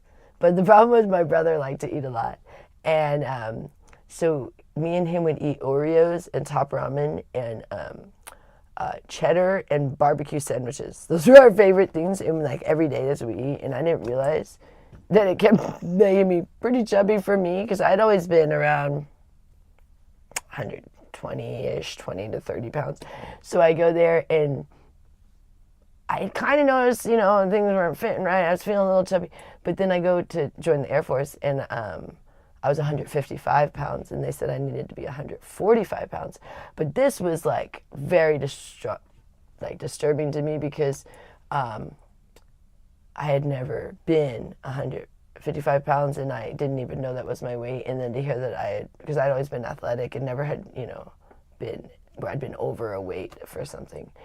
So that really upset me. So then I think I kind of just starved myself till I went in the Air Force and I lost the 10 pounds. And then I lost like a ton of weight in basic training and stuff. And then, so I never put back on the weight. But some point in the Air Force, I really got into the other eating disorder. And actually, I know exactly how that started. So I was in survival school and I was just not eating much. I was a vegan at the time. So, I had become a vegan. I'd become a vegan when I was about 11 or 12, I think, because I wanted to make it difficult for my parents to make me eat. So it started out of like, if I say I'm vegan, then everything they can't make me eat. Because back then, nothing was vegan. Nothing was vegan. So it made it like so difficult. I'd be like, I can't eat that, sorry, because I was not wanting to eat. So that was part of my eating disorder, was becoming a vegan. But I stuck with it all the way through the Air Force. I was very rigid about it, checking labels and stuff. Back then you had to check all the labels, make sure it didn't have certain ingredients that were animal-based. I was hardcore about it. And then I go to survival school. So I've already gone through basic training and now, I've just been eating my veggies and stuff, but not very much because you're busy, you're active, there's so much going on. That you're not gaining weight, you're losing weight, you're constantly just going, and then you go to tech training, same thing. So I've gone to, I've been now to Lackland, so I've been in San Antonio for both basic training and the tech school there, and then I've now been in Biloxi, Keesler Air Force Base for tech school, and now my next place is to go to Fairchild, Washington for survival school before I go to my main base, Tinker, in Oklahoma. So it was the last of like my training before I went to my main base was to go to survival school. So I've been doing pretty good, which is kind of like just, eating normal, but veggies and fruits, never, protein. I was very bad about eating protein. But, I was pretty happy with my weight because, you're active, you're very active during the training. But then I go to survival school, and there was this girl who had been very heavy that I knew from basic training. And now I'm sharing a room with her, and she was very thin. Like, very thin all of a sudden. And I was like, oh, what happened? And she had been there for like months. Like she'd been waiting, because sometimes you get stuck at a place and like it's just a luck of the draw when you go. Like someone could be there longer and you come and you go to training first, and that's what happened. Like some people get like stuck in this slump and there's like nothing they can do. They have to just wait for their orders. So like they get stuck. So she was like sitting in this room just waiting and waiting. And so she had developed this eating disorder, the one where you eat and discard, bulimia, but she had learned from another girl in the Air Force, who I had also shared with a room early on, that I'd always noticed this girl ate a lot, but she was really thin, but I didn't really know much about that at the time. I mean, I'd read about it from the books my dad had given me, but I didn't really think about it too much. But I always remember her eating quite a bit. Maybe, okay, whatever. Her name was Ginger, and very pretty girl, gorgeous girl, red hair, just gorgeous girl. And I actually just very envious. I thought she's gorgeous. But so now I go to survival school, and this other girl, so I said, oh yeah, Ginger taught me this eating disorder, and she tells me all about how to do it, like all these things that I'll never tell anyone, like all the things that like really helped me, where I was like, oh, that makes it much easier. Okay, I understand. I'll never say those things because I don't want people to do it because it's not good. So then I was like, oh, that's much easier. And so then I got into that, and but it was still very light because I was usually busy. I mean, I flew, I worked, other things, I did a lot of volunteer, and I had a lot of friends. We did more drinking than anything, but there were those times that if I was alone, I would often binge. And but it was so casual, and I still was digesting and eating. But then when my mom died, that's when it went really bad. So when my mom died, that's what I went to. And then it just went, and then it never recovered from then. So from the time I was 20 till 2015, so whatever age that was, I was born in 85. How old would I be in 2015? That should be easy to figure out, but got too many things going on. I have music and everything, so you gotta do the math for me. So from 20 to there's when I was very bad. But like I said, I had eating disorders most of my life.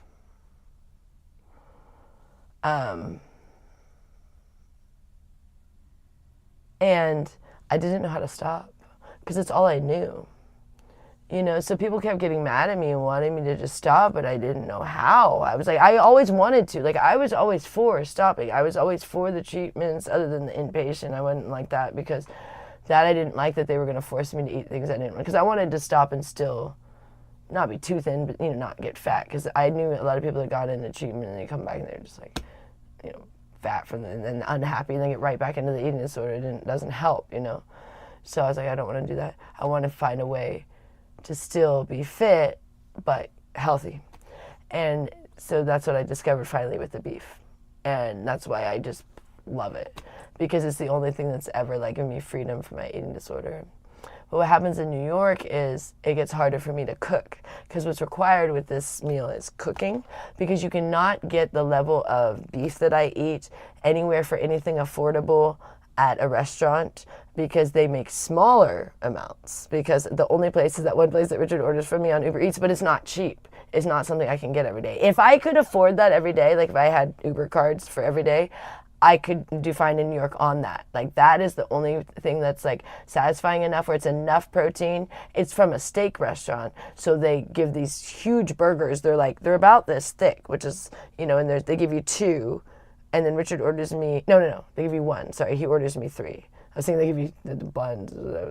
So there's two buns in there, and then I take out the buns, and then what I do is I always take out all the buns, put all my burgers in one little, because they put them in these cool little containers, which I saved. They actually have a little lid. They're not microwavable though, unfortunately, which I don't microwave anything, but I saw it, I read the bottom, I said, these should be microwavable so people could warm up their food, but it's probably more expensive for restaurants. But anyways, so there's these nice little containers, but I just discard. They give you potato chips and the buns, but we asked for it for no sauces, no nothing. So all you do is discard the buns, these big ass buns. I don't know why you'd even want that. These like big ciabatta buns or something.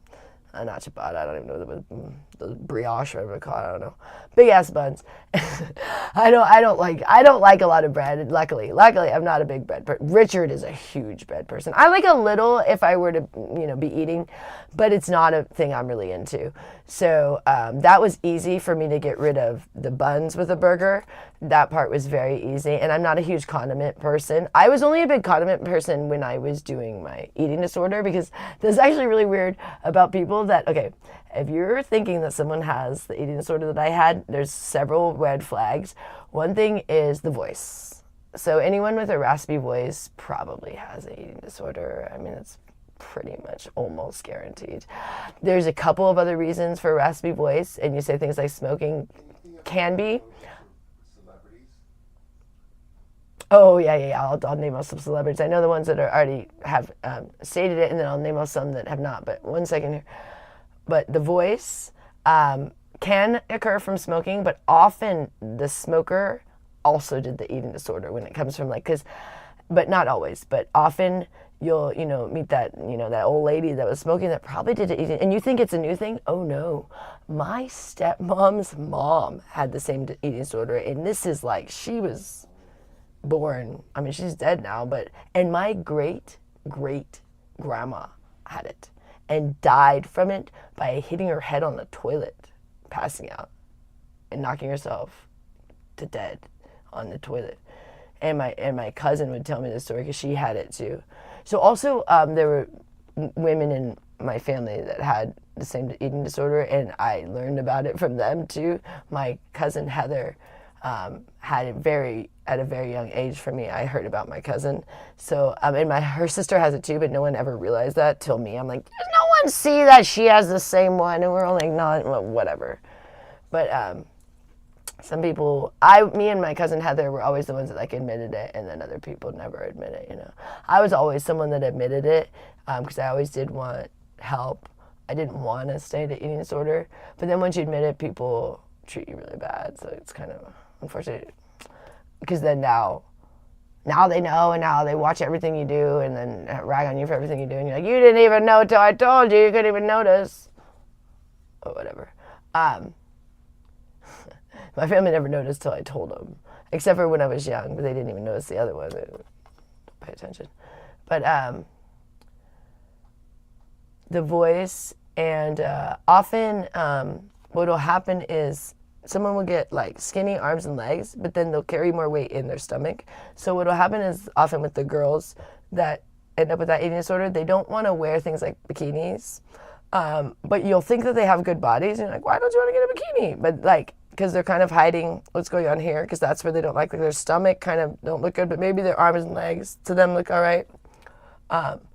So they'll often wear what they call the bell dresses or something, where it kind of under the boobs poofs out. So and then you see the girl with the little arms and legs. So or things that are kind of loose in the stomach area. But then often people are confused why this person feels that they're fat. But what's happening is they're not happy with what's going on in certain areas of the body. Because like I said, when you have an eating disorder, your weight isn't distributed properly. It's not distributed healthily. So you might have very skinny parts of your body, but other parts that feel fat. And they are in a sense compared to the other parts of your body. If you're not properly weight distributed, so you do feel, well, look at my belly, I got these rolls, but now I got these tiny little, peg legs. So it can cause what they call the body dysmorphia, but there really is a issue because you do look weird.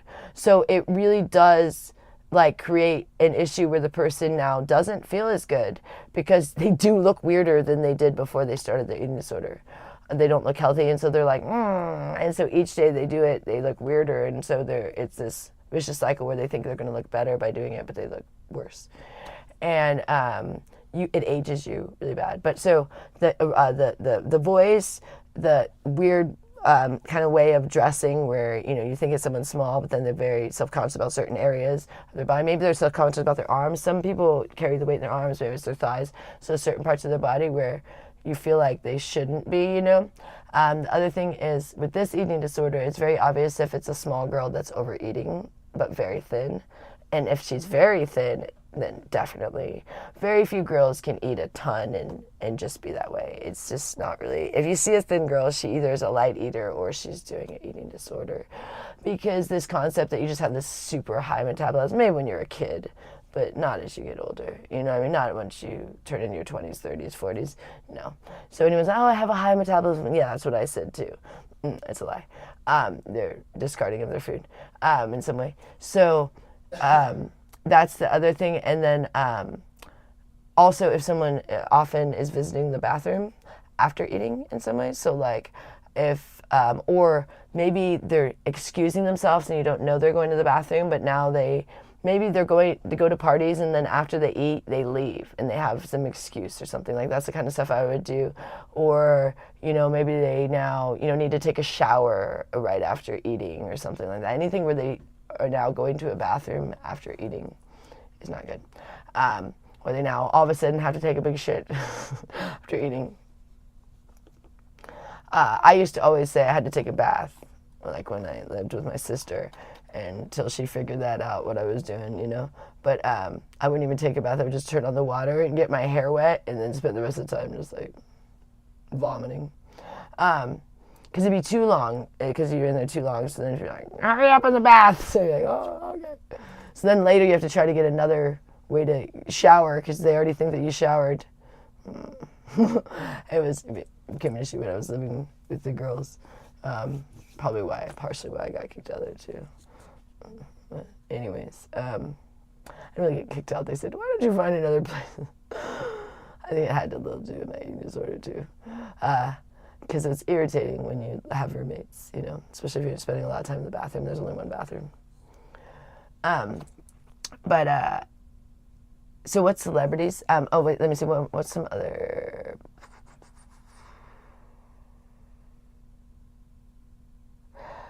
Also, often girls with eating disorders tend to really like alcohol, but they're often the girl that's wasted the quickest. Because what's happening is since they're so unhealthy and not eating properly, when they drink, they can't handle their alcohol. And so that's what happened to me a lot. So I was already doing an eating disorder and then I would drink. So I would just get like completely plastered so quickly.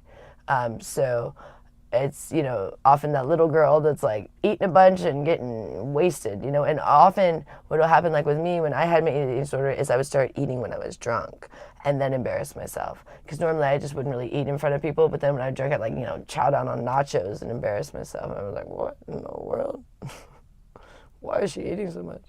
So it'd be very embarrassing for me. But the celebs, well, some of the celebs that have actually acknowledged that they had an eating disorder was, the same one was Lady Gaga, Elton John, Katy Perry, Kelly Clarkson, I'm trying to remember the ones that have actually said they had it.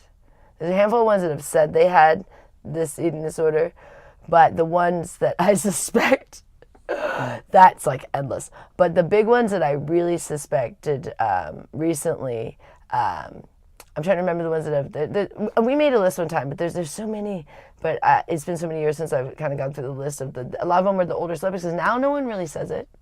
It's kind of like, you don't talk about it. Oh, Demi Lovato is one of the ones that have, she's acknowledged. There's a handful that have said it, but usually they don't say it. So you usually just have to look at the symptoms.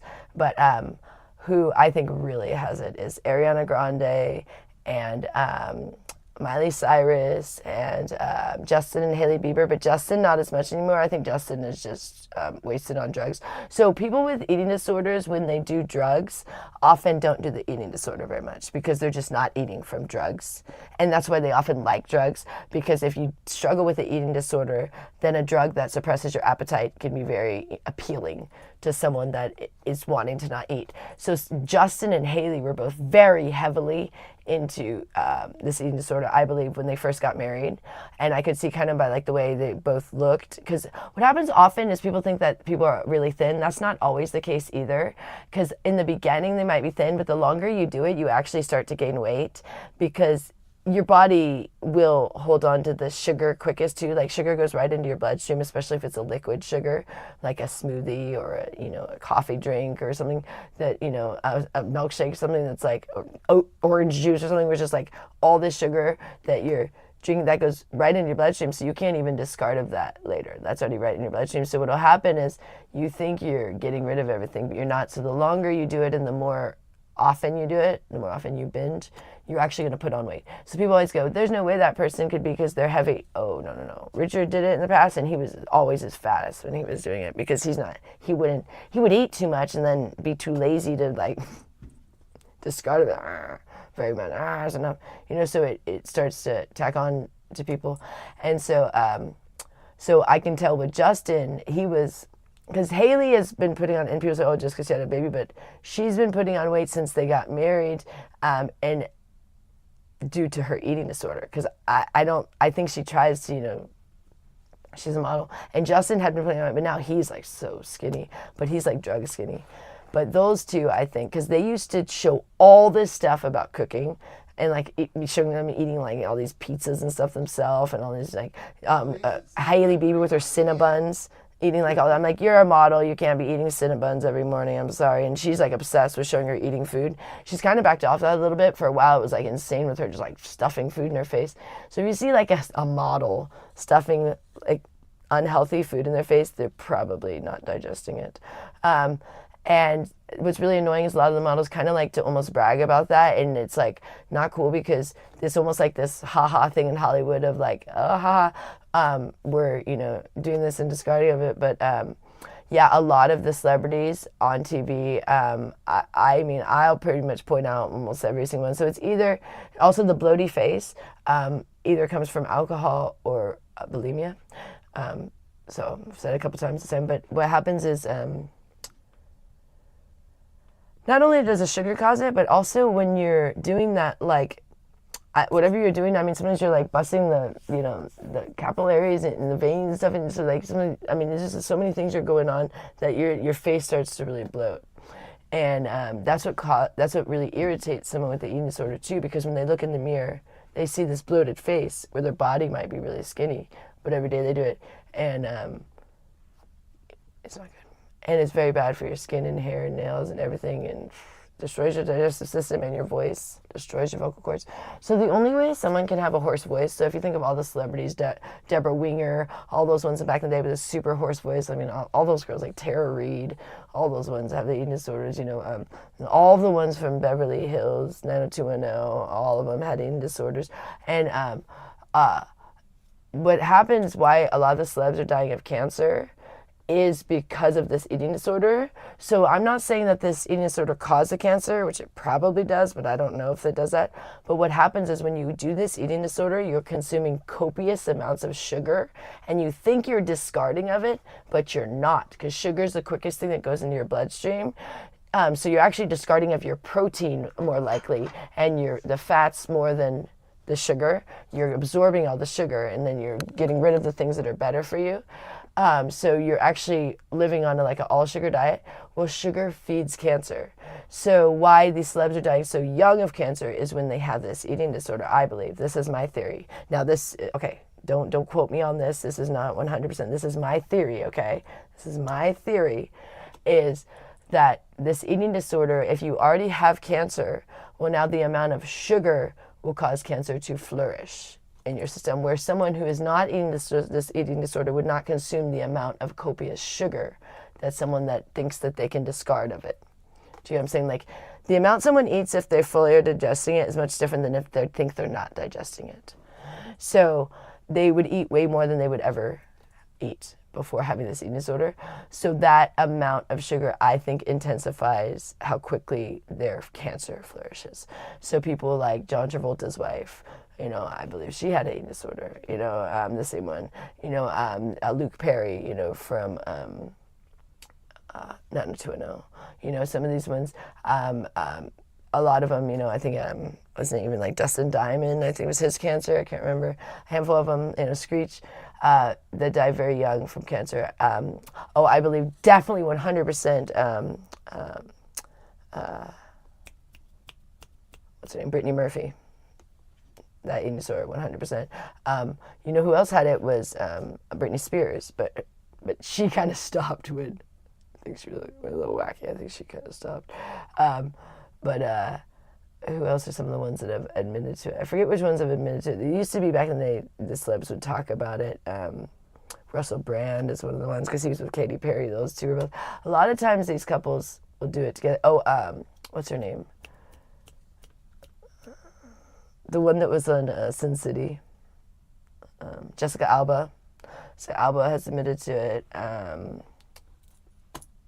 thing is, once they admit to it, they probably still have it. Because unless you've done what I did, it's not an easy thing to get over. Because here's what I always said about eating disorder. Eating disorder is unfortunate because most addictions, you can just quit and avoid it. But you still have to eat. So eating disorders are something that you can have a constant battle your entire life, because you have to still balance doing your addiction but not overdoing your addiction. So it'd be like an alcoholic trying to, for the rest of their life, just have a drink and not ever overdo it. That doesn't happen. That's why I have to avoid alcohol. But with the eating disorder, it's very difficult because you can't avoid eating. You do have to eat. I used to say when I had my eating disorder, I wish we could just have a pill and just be done with this for eating. Then I wouldn't have to worry about it. Here's your pill of nutrition. Because it wasn't about the food. It was just became this addiction that I didn't know how to stop it and still survive and, eat normally. I couldn't find the balance there. So it was just give me a pill to eat the food. Then something like that. But that would take away the fun of ever enjoying food too. But, I would be okay with that because I've eaten enough food in my life with this addiction that you have had enough that that's how I feel about a lot of things with the alcohol, with the food, and even with, I mentioned, the only drug I ever did was cocaine. But I've done enough in my life that I don't feel dissatisfied where I'm let me go try it again. I feel I'm good. Been on that roller coaster. Don't want to go 97 times. I'm good. And same with the alcohol. That's now how I feel.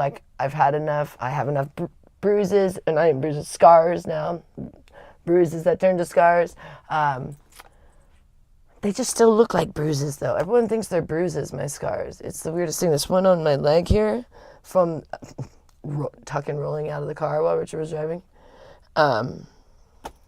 It just looks like bruises, and I'm hoping it eventually goes away, because if it looked like a scar, I'd be happier, but it looks like I just have bruises, because it was it's like road rash. It's in my leg, these indentations of I don't know if you guys can see a little bit. I don't know if you can see, but it looks like a bruise, but it's where the gravel or whatever it was, the asphalt or whatever that was that I hit.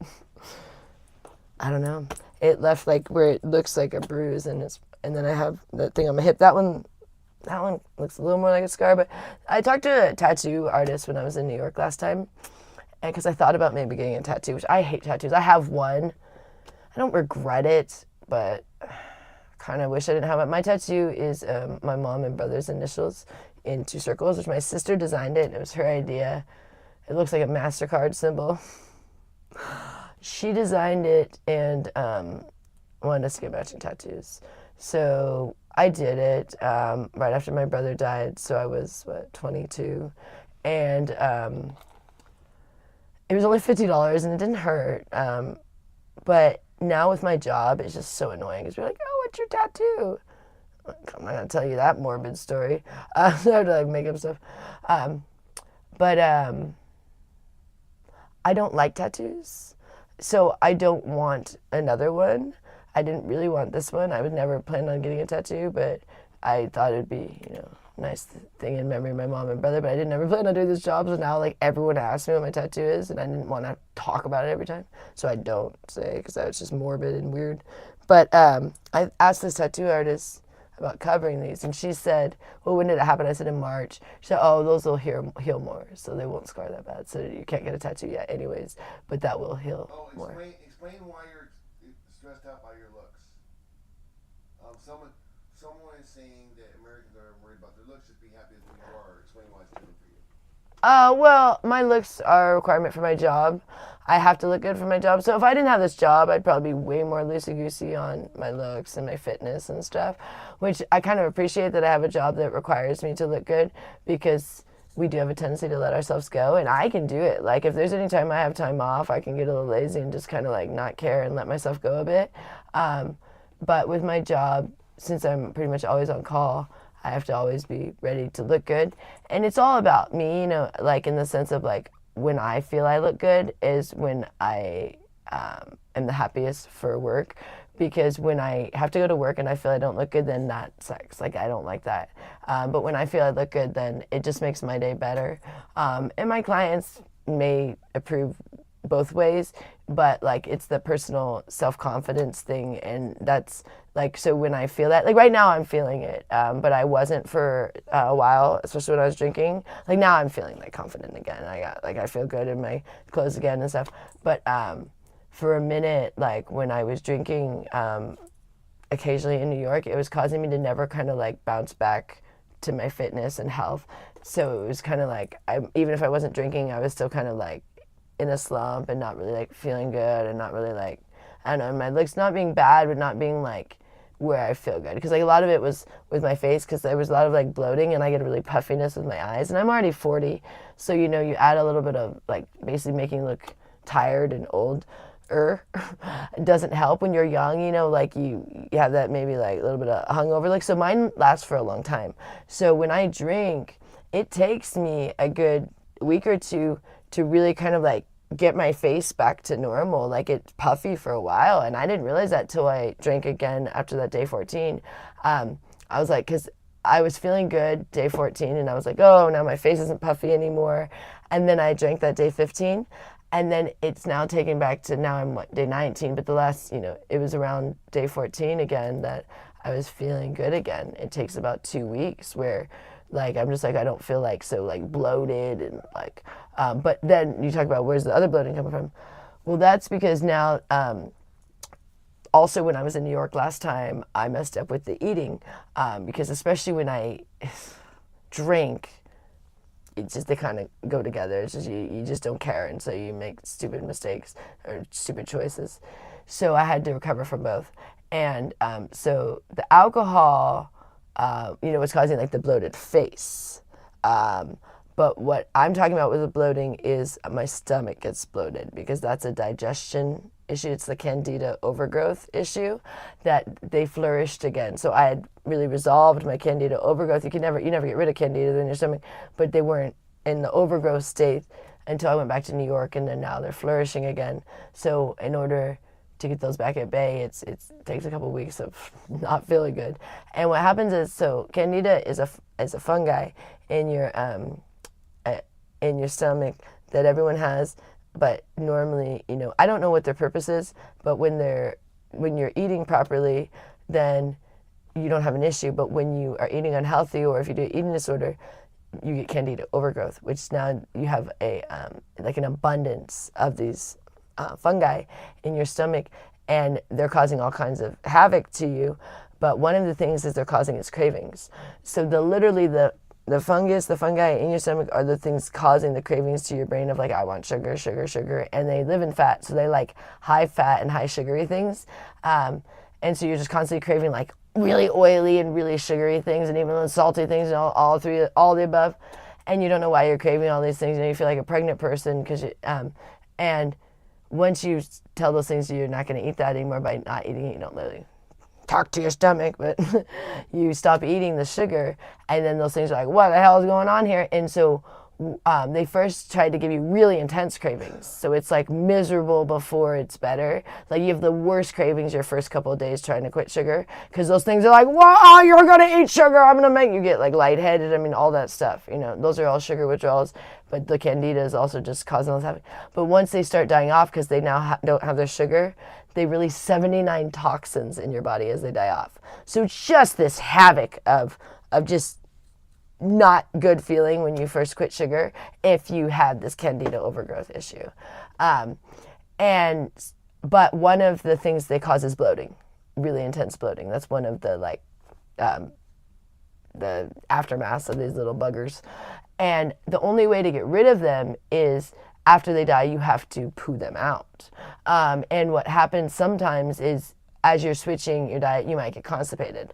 So that's what I was having a little issue with for a second. But that's what yesterday I had to leave stream because I finally had to poo because dear. And you feel when these sorry to describe it, it feels, this is really TMI, but it feels different than if you were to just poo, then you go, oh, it feels better, and you literally, your stomach feels better, you go, oh, but it keeps happening. It's not just like a one-time thing. It's like you keep like, as you stay off the sugar. And why Richard's upset is every time you go back to the sugar, these guys might flourish again, you know, depending on how much sugar you had. But he only had a little bit, so he should be fine. But like, if you start, you know, flaring up with your sugar again, then the dudes will flare up. And then you got to get all that at bay again. And then I deal with the extreme bloating from even eating the beef. But it's nothing like the bloating I used to get when I would eat smoothies or eat sugar. So that's why if I eat sugar, I tend to want to discard it because of the bloating that I still experience, because I have trouble digesting sugar. I can in very small doses, but too much and I'm like, oh. So I tend to stick with my beef so that I don't bloat. But when I first go back to beef, I even bloat on beef. That's why it sucks. Because once I've, you know, been X amount of time, which I don't know the exact amount of days, unfortunately, and it's not always the same amount of days, but it obviously is not 16 because I'm still bloating real bad by dinner. But also I think the fact that I haven't been as active here, because part of what helps is if you eat and then are active, but we're doing a lot of laying around because there's been not a lot going on during summer and it's hot outside, so you kind of, you know, sit around the house a lot. But in New York, I'm going to be constantly moving, so I'm hoping that when I eat, that I won't bloat, because I'll probably just eat less, like, while I'm there, because I'm usually not as hungry in New York, because it's a different energy there than here. I'm, like, always hungry, like, I'm like, is that lunch yet or something, you know what I mean, until I fully get into ketosis. Now I'm in ketosis, so it's not happening as much, but still, it's hard for me to not eat, like, a full pound here. I don't know why. We're in New York, I'll just eat, like, half a pound, no problem. Because part of probably when bloating is I'm eating too much, but that's part of the transition. It's because if you were used to binging, then it's hard to transition to eating less. So it's a little bit of a transition. But the longer you're in ketosis, the less you're hungry, the less you want to eat or whatever. But why I get worried about going to New York is here I'm like fine, because it's just like, you know, I just get in a routine, and, you know, we have the stove, so now we cook in the kitchen, but even before we had that little thing. But when I'm in New York, I'm in hotels, and some hotels are fine with cooking in the hotels. Other ones, not so much, I've found out. Most seem to be okay, like, weirdly, as long as you don't set off the alarm, the fire alarm. But that little foreman, it's not smoky. So, and I have a window that opens. We always call ahead to make sure, because if the window doesn't open, they're probably gonna set off a fire alarm, you know. But I only like to stay at hotels that a window opens. It's just not just for that reason, but just because I like fresh air coming in, because it can get really stagnant in a hotel that's just AC or heat. And I don't like AC and heat. I tend to, unless it's really cold, I'll turn on the heat, and very rarely is it hot enough in New York for me to turn on the AC, unless it's super duper humid. But I tend to like the window open in New York. When the windows don't open, it's just so unfortunate. I hate staying in a hotel the windows don't open. So I'd rather be on a lower floor with an open window than like a high rise with, you know, no windows that open. In Vegas, barely any windows open.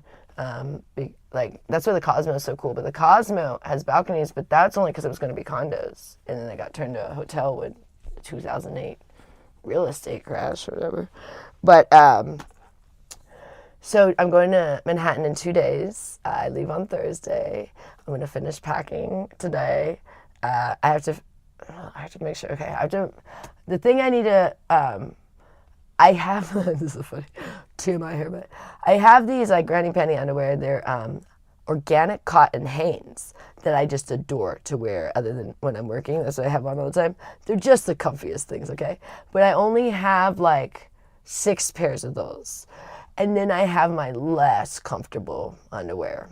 But when I go to New York, I got to bring all my underwear in case I'm not able to wash it. Sometimes they have washer and dryer at certain places, or sometimes I'll even go to the laundromat.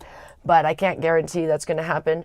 So I have to, you know, bring enough undies, you know, to make it the trip. But what I have to do is the last 2 days put on or at least the last day, put on my least favorite underwear so that I can bring all my favorite.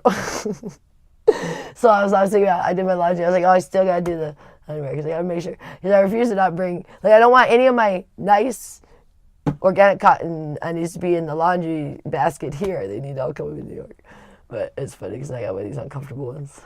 I'm telling you, I only like to wear comfortable things. I need to just get another pack of those. But they're a little more expensive because they're organic cotton, you know.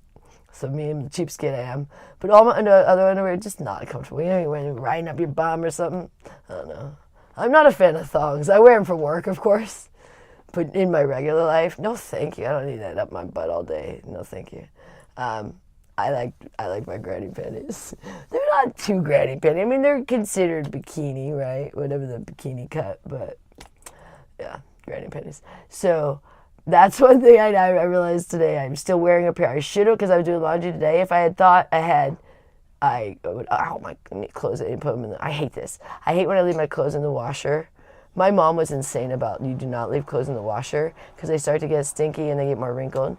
You immediately put them in the dryer. So I'm like really crazy about that. And they've been sitting there now for like a half hour, maybe an hour now. Yeah, but that's one of the things my mom was like, don't ever leave the clothes in the washer, put them in the dryer. And then Richard now has these shirts he doesn't want me to dry. So if they sit in the wash, they get so wrinkled, his polo shirts. I kept drying them and they kept shrinking. Poor guy. Like wearing baby shirts. Oops, sorry. So I stopped drying them, but now if they sit in the wash, they get so darn wrinkled. And I refuse to iron. I used to be an ironer when I was in the Air Force. Before I was a flyer. So when you're first in the military, at least in the Air Force, when you go through basic training, you only get your camos, which is your BDUs, your battle dress uniform, and your blues, which is your dressy uniform. You don't get a flight suit till after survival school, till you get to your squadron. You have to go through survival school before you ever will get a flight suit. Like only flyers get to wear flight suits. So you wear your BDUs is what you mean you wear. And mine were huge because when I went to basic training, I was a little bit heavier than I am now. But even then, they gave me the wrong size, and it's free. But if you want a different size, you gotta pay. So what do you think I did? Where some people be like, oh, you're wearing dad's uniform. I was like swimming in my, it was too long. The arms are too long. Everything for my my camo, but I was insane about ironing it. Where you starch it. So I had my sleeves, you know, where they stick out. Like I had the excellent uniform, you know. But you stick them out. It's the weirdest looking thing. So you walk around like with they're sticking out like this far. You iron it it takes forever. You iron it, it just starts on so that your uniform sticks up. It's ridiculous. And you do that with your pants too. So they stick out. And then I got the Marauder boots. I used to shine my boots, but I got tired of that. So you get the Marauders, which have a shiny toe and a shiny back. So you don't have to shine your boots anymore, but they look sharper. So I did pay for those. And then later I finally bought myself the princess cut shirt for your blues, because the blues are the ugliest thing. They don't look good. Okay, if you see a movie that girl looks good in blues, that's just a movie. They don't look good. There's like one girl at our base that looked good in her blues. Forget her name. Gorgeous girl. No one looks good in their blues. They're just awkward. They're funky. The skirt is terrible for the women. It's just the ugliest skirt. The pants are these pleated, horrible things that pooch out right here. Horrible. So you can go get yourself a little bit better. Then you can get this princess cut shirt that goes like this and it doesn't tuck in. Because what's the worst is you got to tuck it in and wear the pants go like up to your boobs, and you got to tuck it in. You look like the biggest dork in square. And, you know, belt's got to be all lined up. You look like such an idiot. For the girls, it's not cute. So you get this princess cut one, which was a little bit cuter. Just bad. But anyways, yeah, then once I got to my squadron after I'd been through survival school, I got to wear my flight suit. So once you get your flight suit, you don't ever have to wear the other stuff unless you're getting an award, but you never wear your camo again once you're a flyer. You only get to wear a flight suit, which is the best. No maintenance on that. Throw it in the washer, dryer, done. You don't even have to dry it. You can hang it out to dry if you want, whatever you prefer. But that's it. No ironing. So once I got to my squadron and started wearing my flight suit, I've never ironed again in my life. I think I've ironed once or twice, but I used to iron so much that I kind of got burnt out because I was insane about having the nicest uniform. And my buddy, so when you first get to your squadron, you have to go through all these little, I forget what they're called, but think they're called New Airman classes or something like that. And it's all about your base and all about dress and appearance and stuff, you know, and rules and things. And so it's very important to look good during this time. But most people just care. Like with me, you just have a sense of pride. But every once in a while, you have an airman, what they call a dirtbag airman, that you can't motivate them to care about the uniform. You can penalize them. You can, you know, give them demerit. You can, you know, demote them. And they just won't. So one of them was this guy that was, you know, kind of like acquaintance, but we hung out more because I had a car and he didn't. And so I only had a 2-seater. So I had a 1992 Nissan 300ZX while I was in the Air Force. Then my dad insisted I get a license plate that said Joy's Ride. So it was like bright red. It's just so blaring. Which I'm not really like I wasn't really like a loud person at the time. But the car made me feel it. It made it seem like I wanted so much attention. But it was all my dad's input. And it was his car that he sold to me. It was a lemon. Sold to me for the price he bought it because he had to get out of a deal that my stepmom didn't want him in. And then the car turned out to be a lemon. But anyways.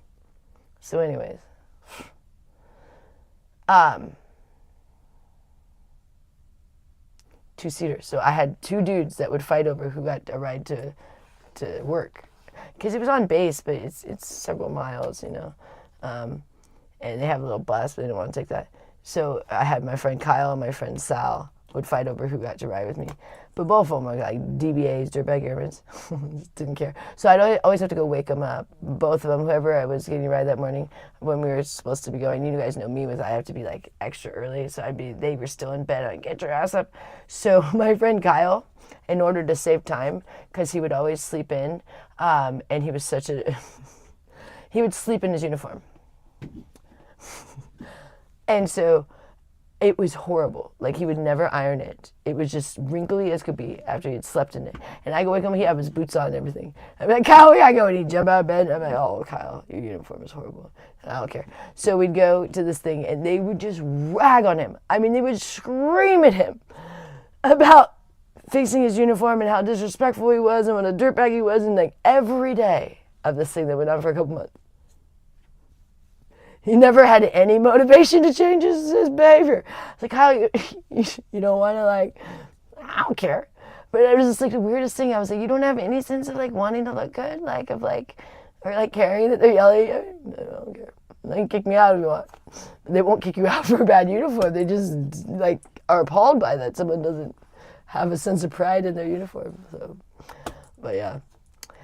Anyways, that guy was oddball.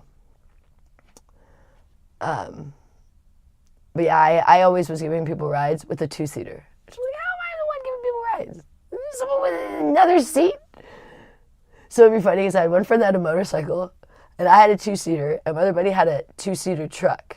And we'd go on things, so we'd have to take all 3 vehicles with like 4 of us. Like, how does no one has a car that can fit 4 people? No one here, not even 3. 3, and we still have to take 2 vehicles. It was mine. There was no way. It's like 2-seater with like not even a trunk. You're fitting anyone. I mean, it was like a hatchback trunk. Like, yeah, you can't even. People want me to take them to the airport and be all mad they couldn't fit their luggage. I'm like, I have a sports car. You couldn't have someone else. Like, I can't fit your big ass suitcase. I didn't know you were gonna bring that much stuff. I'd better put it in your lap in the front seat. Like, why did you ask me to take you to the airport? I have a tiny sports car. Yes, I sure am the Wendy's girl. Thank you for asking. Yes, that's how I get paid. We lied to you guys. I'm actually going to Manhattan to make my Wendy's deal. Well, like Pippi Longstocking. I wish. Wendy's. There used to be a Wendy's right by when we first moved to Vegas. I don't like Wendy's though. Them Frosties. How is that a milkshake? I'm like, this is ice cream in a cup.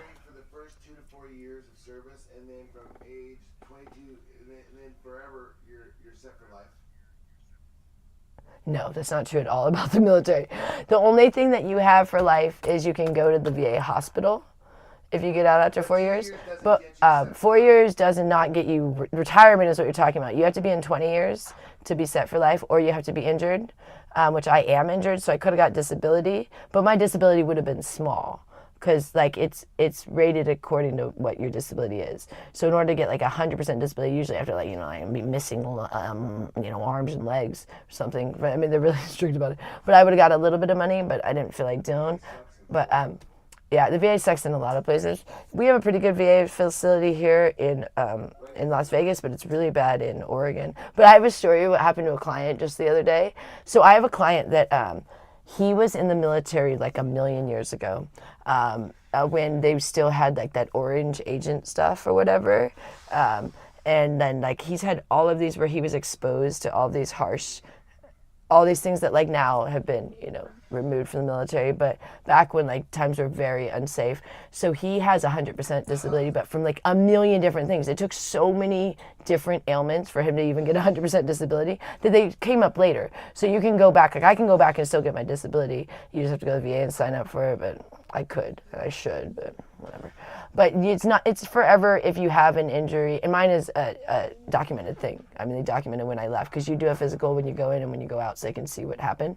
But then if something occurs later that it's from the military, you can go back and have it reevaluated, and that's what happened with this guy.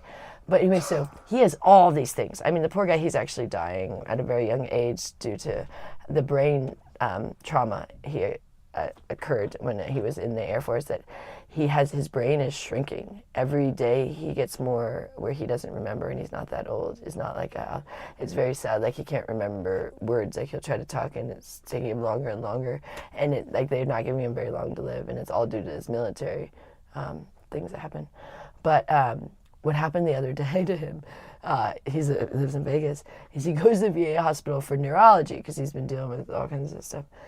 And I guess with his new thing, he tends to get a little bit agitated, because he's like, everything is out of whack with him now, like, so he can't control things, like things are just getting hard, so he gets a little more upset than he used to with things, So I guess he was talking with the guy, and he maybe got a little bit agitated, not in like a bad way, but just, was getting frustrated. The guy was not understanding, at the VA hospital.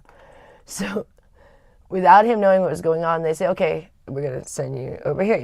He didn't know. He gets put in like an ambulance and gets driven somewhere else, and he's like, why am I leaving the VA?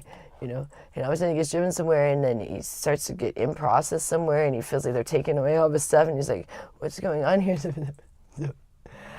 Finally he realized what was going on. They were about to put him in the psych ward when he just went to the VA for neurology, and he was about to get admitted for at least 48 hours without his knowledge, and he was like, wait, and he finally realized before, like, when they were starting to take his stuff, and so he talked to someone and got out of it, but he was like, why would you do this? Like, I just went for neurology, and I just got a little agitated because I'm dealing with this, and you guys are going to put me in a psych ward and commit me for like 48 hours and not even tell me what you were doing and stuff, and you just like put me on a wheelchair in an ambulance and then like took me. And so like, yeah, like VA can be weird. Like, and like I said, they gave me that Dilaudidine back in 2012, and I broke out in hives all over my body from it when I didn't even need that level of like a pain medication, I don't think. They say, oh, that's super strong. I don't know why they'd give you that. Well, I don't know either. I'm not the doctor. They sometimes over-medicate people in the VA because I don't know why. They just do. And you have to be careful because I'm very small, and they're used to like these older men more often, I think, And so they will give too strong of medicine at the VA. Like, I don't like going to the VA as much because if you're into like getting pills or something, that's the place to go. But I am not one of those. I've never been into something like that because they are really bad about when they will just medicate you so quickly in the VA, and it's really weird, and it's free. Your medicine is free, so I guess in that sense, like some people might be worried if their insurance covers them. They're just like, here you go, take it, and you get it right at the VA hospital. You don't even have to go to a pharmacy. It's like done before you leave, So I don't know, but I don't like that the quickness to medicate so quickly because, like I said, I've had bad experiences with that. The hives all over my body from their medication. I'm like, no, thank you. So I didn't even know that I could go to the VA. They don't tell you when you leave the Air Force. The Air Force doesn't do this thing of like, when you leave now, you get to have all of these benefits. They don't really do that. They just go, there you go, for the most part. Like, because they don't want you to leave. The whole time, like, I was out processing, they're like, you shouldn't leave the Air Force. You shouldn't leave the Air Force. You're never going to make it if you leave the Air Force. You're never going to make it on your own. That's what they tell you, that kind of stuff. You'll never make it. You're going to be right back. You're going to come right back. I don't know how many people that leave and come right back. I'm like, no, it's not going to be me, which it wasn't. But they kept telling me I'm never going to make it on my own. It's like stuff like that. They want you to stay in the military. And so they didn't tell me anything. And my uncle told me, so I got out in 2006, and I didn't know until 2012 that I even could go to the VA hospital. But I did know that I had the GI Bill for education, but that only lasts for 10 years, and it's, a limited amount. I forget what it is. But the problem is it's really strict. So I did 2 years, but they're so strict with the things that you can take and can't take. It's a pain in the ass. And if anything, so my brother died during when I was about to take finals, and so I ended up not being able to take a final for like 2 classes. And so then they pay you for each class you take, but if you can't finish that class, now you owe them back the money. But of course you've already spent the money because you paid for your classes, for your books, and to live. You're in college, you don't have a lot of extra money. So now, like, it's kind of unfortunate, like, so if you don't, finish a class in some way, now you owe the military all this money back, even though it was money they gave to you. If anything happens, now you are indebted back to them. So it's a little bit of a pain in the ass because, when my brother died, it just got really haywire, and I was like, this sucks, it's now that I have a debt to the military, so I had to pay that, and then I just kind of didn't want to go back to school after that, because I was like, if anything in life happens, and I don't want to, it was a pain in the ass, because I'm not someone that, has extra money often, at the time, so it was just like any sort of extra debt just was really hard for me. And I used to be so good about paying all my debts, and then they just got overwhelming because I wasn't making enough for the amount of debt I got in without, you don't know you're young, like with mainly like credit cards. You think you can afford to pay for their minimum payment, but it creeps up if you have too many. And then you realize I don't have enough to pay all my bills. And I remember the first moment of realizing I wasn't going to pay a bill, was very unsettling for me. And it was primarily due to my eating disorder, because it's a very expensive addiction. So people think of just like drugs as being expensive, but food is also equally expensive. And if you're wasting it by eating it and discarding it, eating it, discarding it, you're going to spend more than most people for food. So if I was making very little, usually in the Air Force I made like $1,500 a month. I think at most $2,000 by the time I got out. And then out of the Air Force, the most I probably ever made was $2,000 a month, and until now. And so I never ever have a degree, so you're making just like a little bit above minimum wage, and most jobs even have a limit. Like when I was working in real estate, they literally had a limit without a degree of, like, their max was you could make was $16 an hour without a degree, and then they couldn't pay you anymore. It was like, sorry, I'm sure that adjusts as with inflation at some measure, but at that point it was 16 was the max they could ever pay me, no matter how many years I was there in my position. Minimum wage at the time I think was around 10 or 12 or something. I don't even know what it is. What is it now? I don't even know. Is it 15 now? I don't even know. But I remember when I was in high school, when I first got my first job, it was $7.25 an hour. No, it was $6.75. And then I got a raise to $7.25, and then I got a raise to $6.50. But it was $6.75 an hour for minimum wage. And then when I was in the Air Force, I also became a cocktail waitress at Buffalo Wild Wings while I was in the Air Force, because there was one right by where I lived in Moore. And I had 2 jobs. So I would go do my Air Force job, and then when I wasn't flying, I was a scheduler, so I would schedule all day everyone else's flights, which is actually a very intense job because you have a limited amount of flights and you're trying to keep everyone current, and if people don't get their flights, then they go non-current, and then they have to have an instructor. But now you only have a limited amount of space on the plane, so every time you have to have an instructor, now that's an extra seat and then instructors have to have instructors sometimes, and then instructors have to have evaluators. So you can have like 5 levels of people watching one student. So you have a student, then you have an instructor, then your instructor has an instructor, then that instructor can have an instructor, and then someone can be evaluated. So it can go like 5 levels deep. So you don't want that to happen because all those people need a space on the plane. So they can stand while they're watching the student, but they need a seat. And so there's a limited amount of seats in the back, and maintenance takes up most of them. And then there's a handful of extra for instructors and evaluators. And so like I had a seat in the back when I was instructor, and then as soon as you take off, then you get out of your seat, and then you go stand behind your student the whole time. So you're standing like the entire like 20-hour flight for the most part when you're an instructor, which I don't mind the standing part. But what sucked is we had these Bose headsets, which I'm so used to wearing headsets. So it's like, it's probably another thing that hurt my ears now that I think about it, was not just the flight line, was I wore it on my left ear only because you had to be able to hear. So you only wear it on one ear, and then you have your mic or whatever. So I'd wear it on my left ear, and then I have it off of my right ear. That's probably why this one went deaf sooner. But when you were standing, there's carpet on the plane, and you get shocked the whole time because you have a cord that you're plugged into your student's console. So they're sitting in a chair with a console, and you're plugged with this big old cord with your headphones so you can hear the radio. But you're on carpet, so you get shocked, like static shock, but like really bad. Like shocks your ears so bad, like where it hurts really bad, and it's constant. Like the whole flight. They shock you so bad.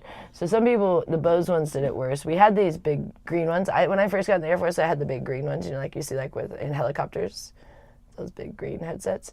Those ones we actually liked better, but they required everyone to move to the Bose. But a handful of people would really request to stay with the green ones because the Bose kind of sucked. But the Bose were more expensive, and they were like $2,000 a piece at the time. So you had to like sign these waivers for your headsets because if you messed them up, you had to pay for them. But you turned them in, and I didn't get to keep them.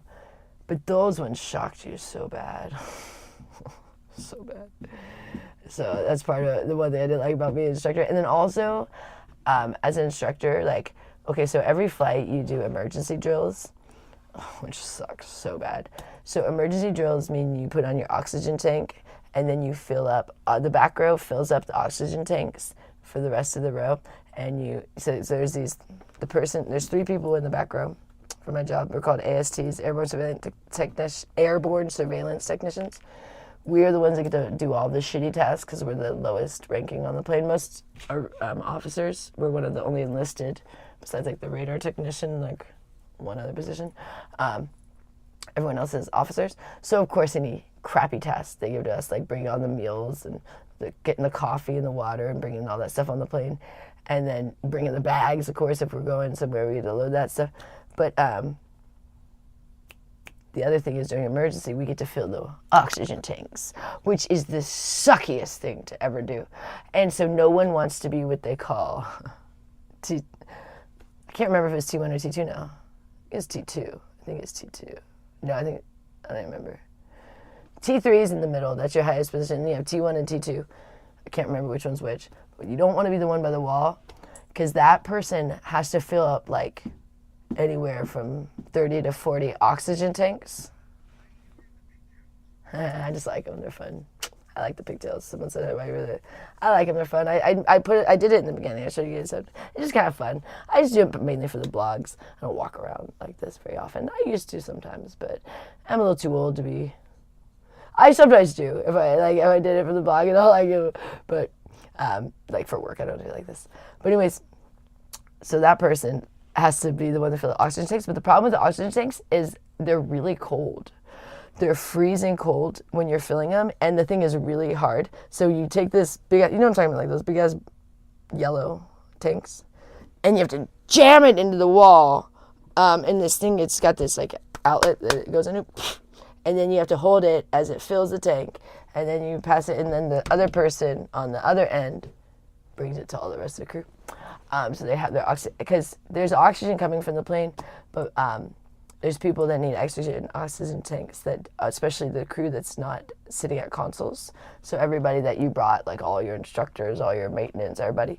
But then if it's a long enough thing, you run out of oxygen, so everyone needs the oxygen tank. So it's crazy. It's this thing, but the biggest pain in the ass. So the only thing that's great about being an instructor is you don't have to do that.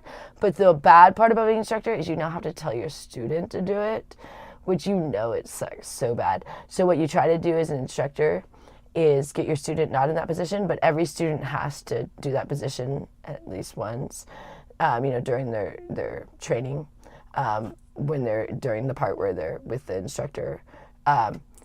So it just sucks because you're like, no one wants to ever do it. And like the day before that you're going to be the one to sit there to do it. And it just sucks. But during the flight, you never know when it's going to happen. So once it's over, you're so happy that it's done. Because it goes on for like, depending on the mission crew commander, if he's an asshole, it can go on forever. And I always had this one mission crew commander that he would make us stay in the emergency thing sometimes for like an hour or two. Hey, congrats. What was the name? B-Drop. Congrats, 20 years. Me and Rich are 11 years this year. Congrats on 20 years. It's a big accomplishment. People don't realize. Not in like a negative way. Like people think by saying like that marriage is hard that it's like bad. It's just like, no, I mean, you have to like compromise. Like you can't be your rigid, stubborn self if you're going to get married. Like you have to adjust to the other person. And people think they can be just like the rigid self and make marriage work and everyone just be like individual. It's like, no, you really have to like come together. And so there's a lot of like, I changed a lot since we got married. I mean, I used to be a really bad bulimic drunk. Now I still struggle with once in a while, but nothing like I used to be, you know what I mean? And I had no intention of stopping that. And, and I've changed a lot in my life of like, calming down, not being so angry, I mean, all those things are really even new. But I don't think I would have ever gotten better with anything I did in my life if I was still single. So having a partner where they're constantly seeing everything you're doing and they challenge you to be better if you have a good partner. So congrats on the 20 years. That's awesome. I know me and Rich will get there too, as long as we're both alive. The only thing that would stop us from getting to 20 years is if one of us passes, which knock on wood that doesn't happen, but there's no way we're breaking up. I honestly don't know how my parents broke up after 13 years, because me and Richard have been together for 13 years and married 11. But I'm like, I just don't know how that's possible when you spent that much time with someone. Like, I honestly don't know how people get divorced after being together a long time. Like, it's just like, it's unfathomable to me. Because just the amount of like memories and things that you have together, like I can't imagine starting over with someone new. Like, I don't know how people do that. I know my mom was devastated when she had to. She didn't want to. So she never really recovered from that, I don't think. But because my dad left her for my stepmom, my now stepmom.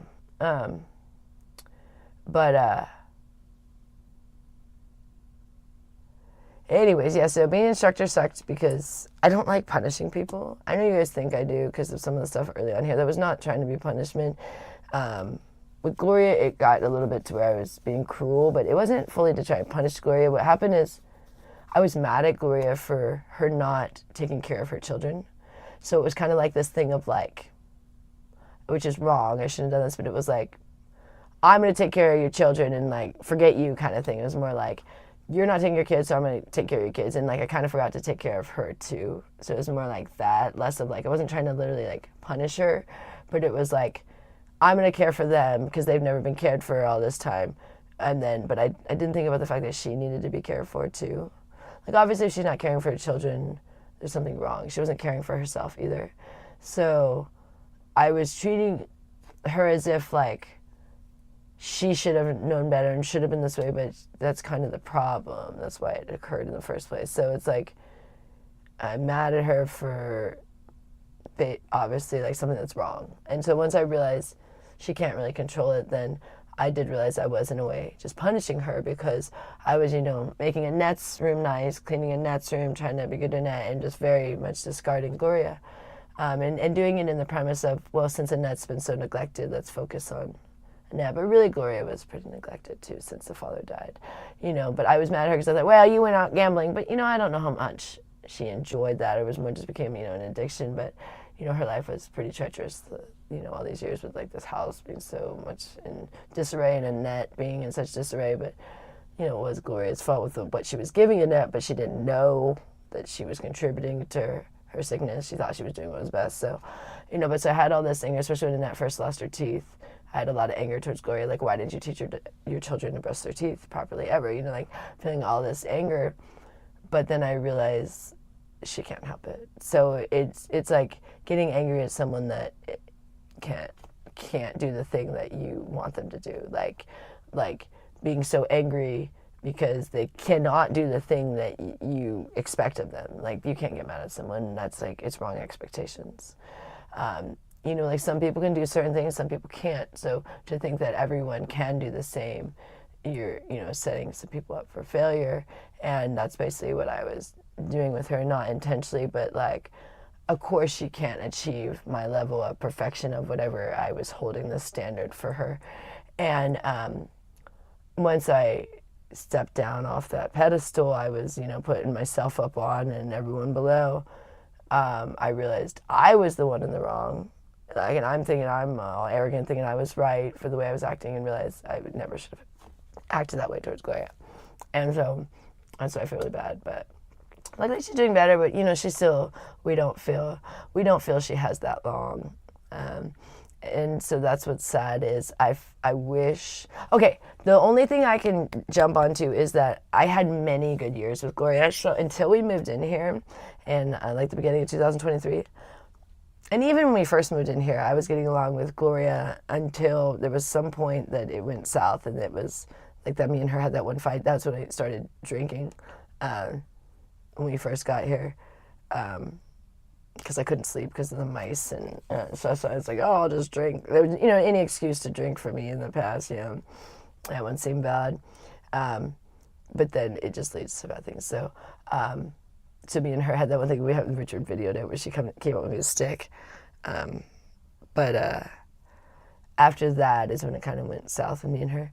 But prior to that, me and Gloria had always been very close. Like, Richard used to never really want to talk to Gloria. He'd be like, you talk to my mom for me kind of thing. And so Gloria would always, you know, text me and call me, and we had gone out to lunch and coffee and stuff over the years. And we used to actually always go out to dinner with Gloria and take her to shows and stuff.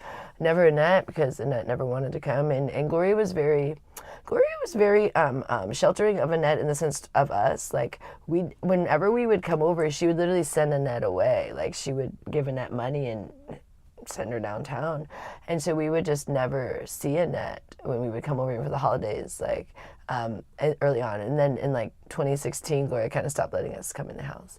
But so from like 2013 to 2016, we came for like every holiday. We would come for Mother's Day, we would come for Thanksgiving, we would come for Easter, we would come for Christmas and New Year's to here, to this house. But Annette would never be here, ever, when we would come over. Gloria would give her money, and back then Annette would be gone for like days sometimes. So, and we didn't know, I don't know, it was Gloria's thing, you know, like she never wanted us to give advice about Annette. If we even tried, I remember saying one time, I said, I wonder if weed would be good for Annette, because, you know, it actually can be very helpful with people. And Gloria wanted no interest in that, which, you know, she's probably right about that, but this was early on, like before we ever lived here. And I know you guys don't know about Annette, she can't, you know. And she probably was right about the weed, but still, it was like she was just never, and we said, you know, maybe her diet and stuff, and when we got on a low sugar, we said maybe Annette's eating too much sugar, and then we said about the caffeine. She wanted nothing to do with either. This is before we ever moved in. So we kind of never tried to input. And even when we first got here, we didn't right away. Like, I was just trying to, like, make the house manageable, but then I realized there were certain things I had to stop. Like, Gloria had to stop giving Annette money because she kept going and doing meth. Gloria had to stop giving her caffeine, so we had to get rid of the coffee, and we had to get her caffeine-free Diet Cokes. But for a while, Annette was still going and buying Diet Cokes, like, because Gloria would give her money, and she'd go get a Diet Coke on the way to go get her meth. So we got really strict about the cash with Gloria, and then everyone thought we were just being mean, which we were like, there is no cash. Like, Gloria was taking the money that was for her bills and spending it. So there was no, like, cash that we were, like, taking from her. It was like we were just using her money to try to pay a little bit of the bills, which I'm paying the majority of them. But she had this idea there was all this cash, but we had to literally not let her have cash because she would give it to Annette. But it was our cash that we were giving her anyways, but she had this concept that we were taking her cash from her. And that's what other people thought too. Now she doesn't think that anymore, but it's like, no, Gloria, for one thing, there's no, I mean, without us, you guys cannot even eat because there's no extra money. Like you can't even pay your mortgage with the amount you get.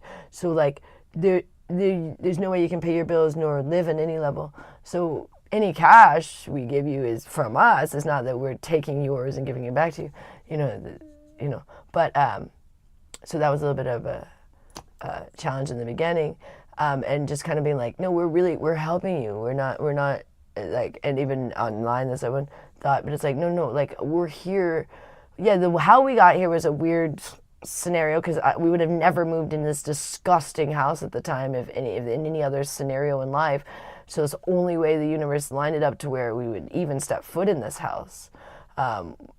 Otherwise, we never would have, because I've always lived in completely clean places. That's only I've moved a lot, but I've never lived in dirty places. So this was new to me. And the cave was not even dirty. I kept the cave clean. I mean, we were very tidy in the cave. So it was unfathomably dirty, and it still is way dirtier than I would ever live in any place. But this is doable compared to what it was.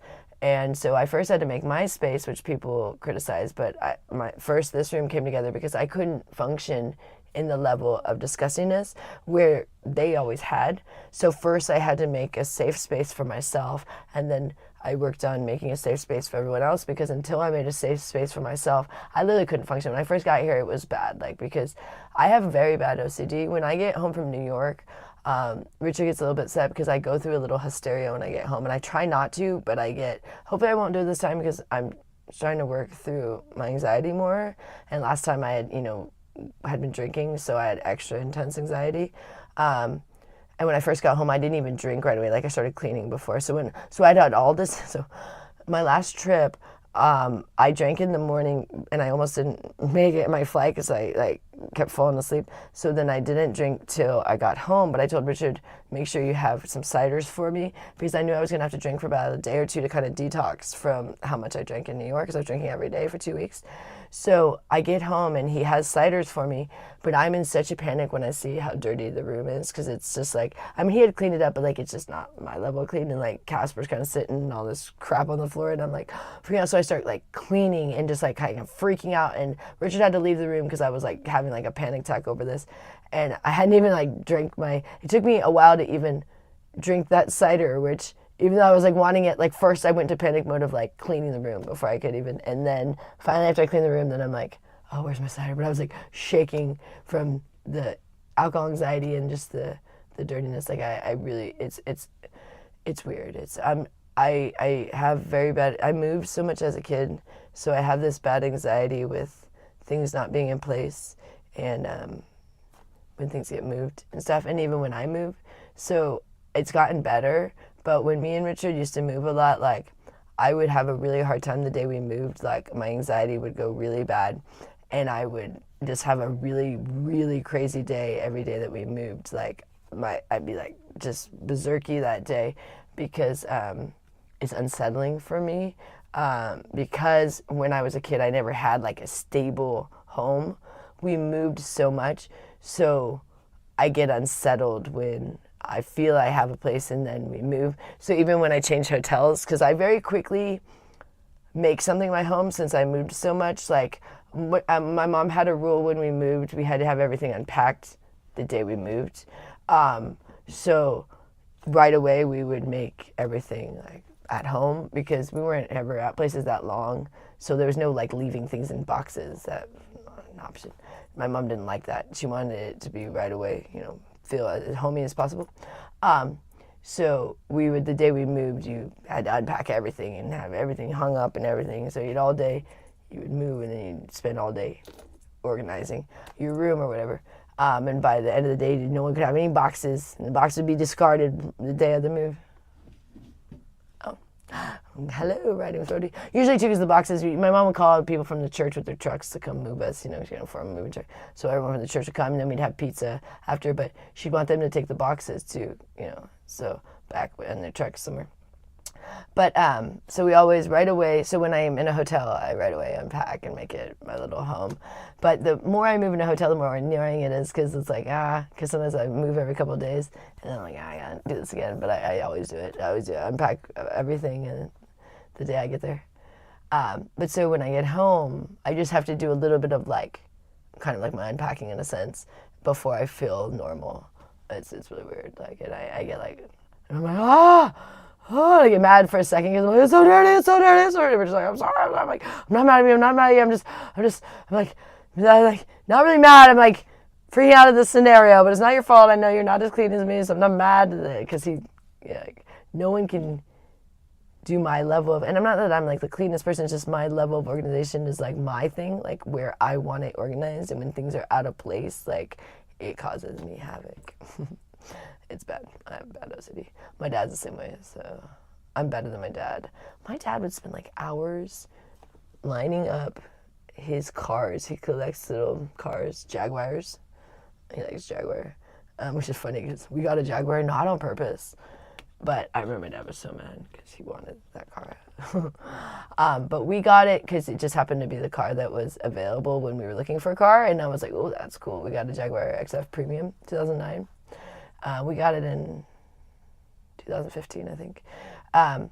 And it was so nice. And I was like, this is awesome. But it was like the car my dad wanted. And I remember I told him a couple years later, whenever I talked to him, he was all pissed off. He's not happy when I'm successful. He's jealous. My parents have always... My mom was happy for my success, but my dad's like jealous of my success. If he's never been someone like happy, like you could never beat my dad at anything. He doesn't let his kids win. You have to let him win. So I was always better than him at things, so I just have to let him win. Otherwise, he freaks out. So, like with video games. He's pretty good at sports, though. He could usually beat me at sports, but video games, I always beat him at video games. And cards or something like that. I'm really good at cards. Pretty much any card game that I start, I'm good at, but I won't do it at the casinos. No. Like, I'm really good at Texas Hold'em, but I won't play at the casino. I don't do real money on it. I only do, like, fun for friends with, like, poker chips. And I'm really good at hearts and spades. And do you guys ever play Speed? You know that game? And what else? What are some of the ones I really like? I don't remember. We used to play a lot of different card games. We really liked playing spades in the Air Force. I kick ass at spades and hearts. My mom always forgot which one we were playing, so she'd collect the hearts when we were playing spades, and collect the spades when we collect the hearts or something. Which one are we doing again? Oh, we played gin rummy. She'd think we were playing gin rummy when we were playing spades or something. Do the wrong. I got the hand. No, Mom, that's the wrong game. Wrong game again. Which one is it that I need again? We played a lot of Uno too. That's a different card game completely, but anyways, I don't like gambling. Once you put money with stuff, I don't like it. Richard likes gambling. His family likes gambling. My family is not into gambling, so I just think, this is the weirdest bracelet. It doesn't, so you have to use your teeth to tighten it. It's very cute, and then it doesn't stay, so I wrap it under these hair ties. Otherwise, it just keeps coming undone. It's very annoying, but I want to wear it. But I don't know why they make it where it doesn't stay. So I stick it under here. And I try to tighten it again. And do it like that, so it'll stay on, otherwise it just falls off. It's my birthstone flower. It's a daffodil from March. And then this is blue topaz. And this is aquamarine for March. Richard got me all these things. And this is, these are opals. I never was into jewelry at all, and just in like 2024, I think it was, or 2023, Richard discovered Amazon, what is it called?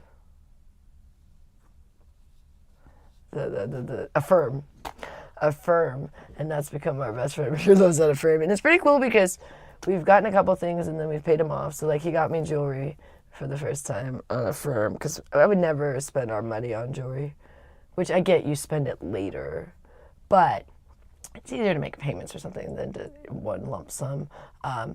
They do it pretty good where you pay it off pretty quickly because none of these things are that expensive. And then now we have new things on there, and so like if you pay it off quickly, then they give you more credit for more things and stuff. And so we were actually able to get my trip through Affirm, through Expedia, but it was through Affirm, through Amazon. So they're paying for my trip this time, and then we're going to pay it back over a 6-month period, which after summer, it's much easier to pay it off. But during summer is why I'm going to New York in the first place, because it's very hard in Vegas. So this is actually really fortunate, because now we can push it to like September when it's already going to be busier in Vegas. Like the end of the year is not bad in Vegas. I mean, I'll probably go back to New York again towards the end of the year, but it's way better than summer. It starts to get a little dicey towards the holidays, and better in New York, but it's nothing like summer. Summer is the worst time in Vegas because it's too hot here. Because it's always like, it's usually, pretty warm here, but summer is like too hot here. It's not fun for people unless you really, really like the heat. So July and August are like not so fun in Vegas. And I mean, right now it's been nice, but it's just kind of hit and miss. You never know. Like, it could be really hot during the summer, or it could be decent. But anyways,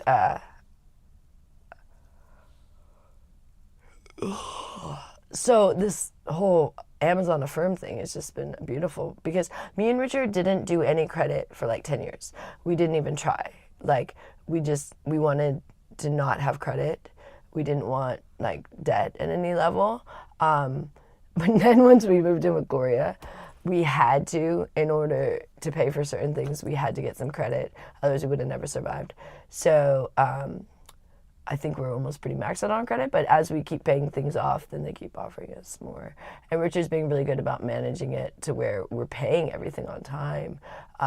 So they keep, giving us more credit, and especially with my car, that was great, because we never missed a payment. We were never even late for a payment for over a year.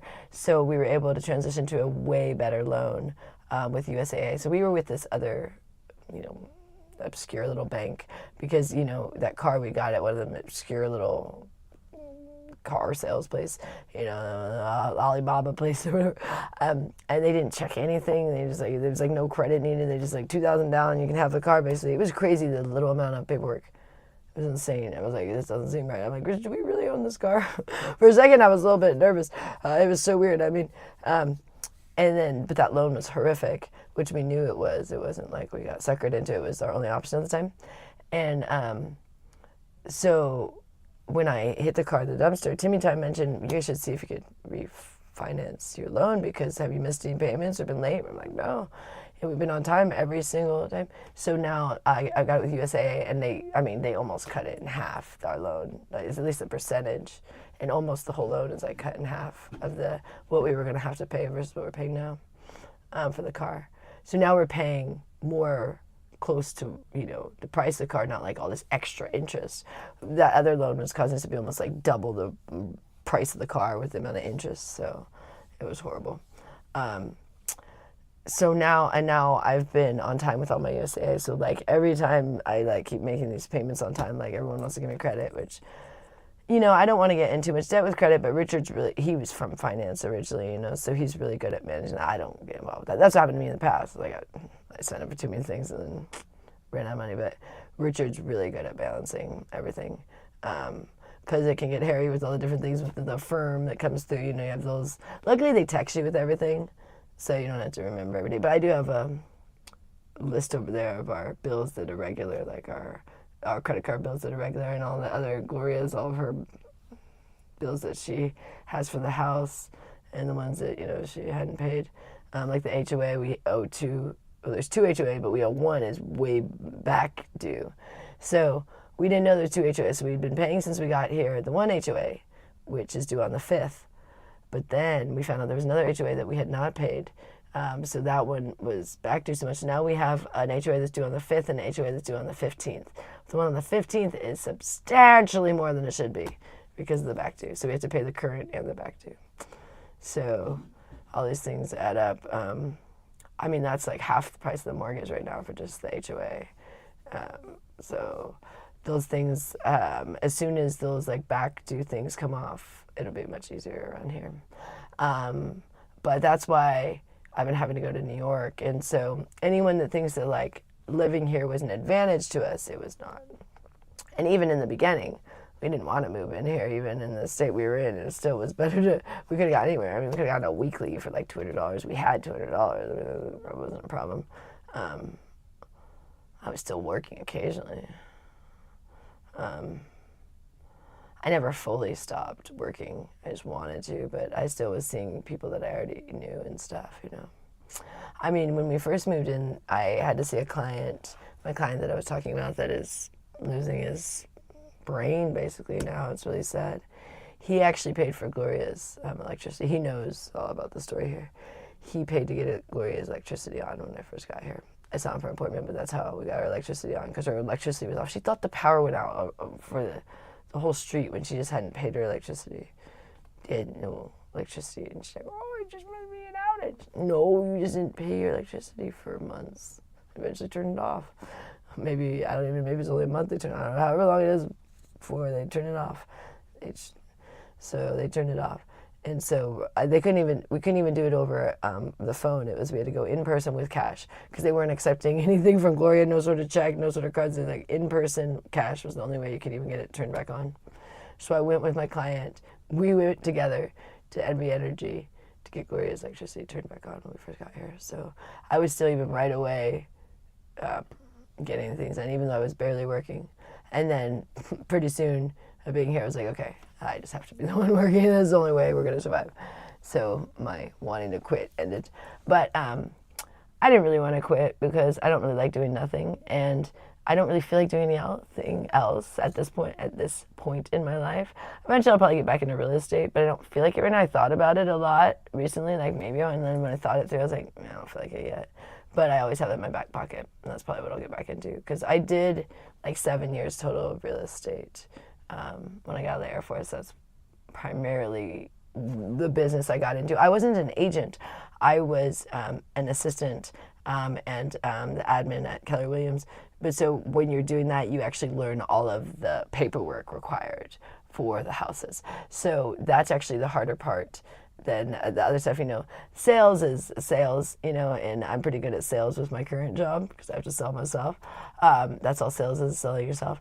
But and Richard's the expert on sales. So, but I've been doing that in my job. Like, I have to sell myself to my clients and get them to see me again. I mean, so sales is getting someone to like you. So that part is not hard. And I also would have a lot of clients that I could literally sell their houses, my old clients. So I'd be like, hey, use me for your agent. But I also could just get in the admin part of it and not even the agent part of it too, because that I know really well. But I did 7 years total, because I worked for 3 different real estate offices. I worked for Keller Williams for 4 years, and then I worked for Realty Executives for like 2 years, and then I worked for Connor Williams for a year, or maybe even 2. I can't remember. And that was where I was working when me and Richard moved to Panama. I quit at Connor Real Estate, which is all those were in Vancouver, Washington. But they did, Keller Williams was for Vancouver and Portland, but the other 2 were just for Vancouver, Washington.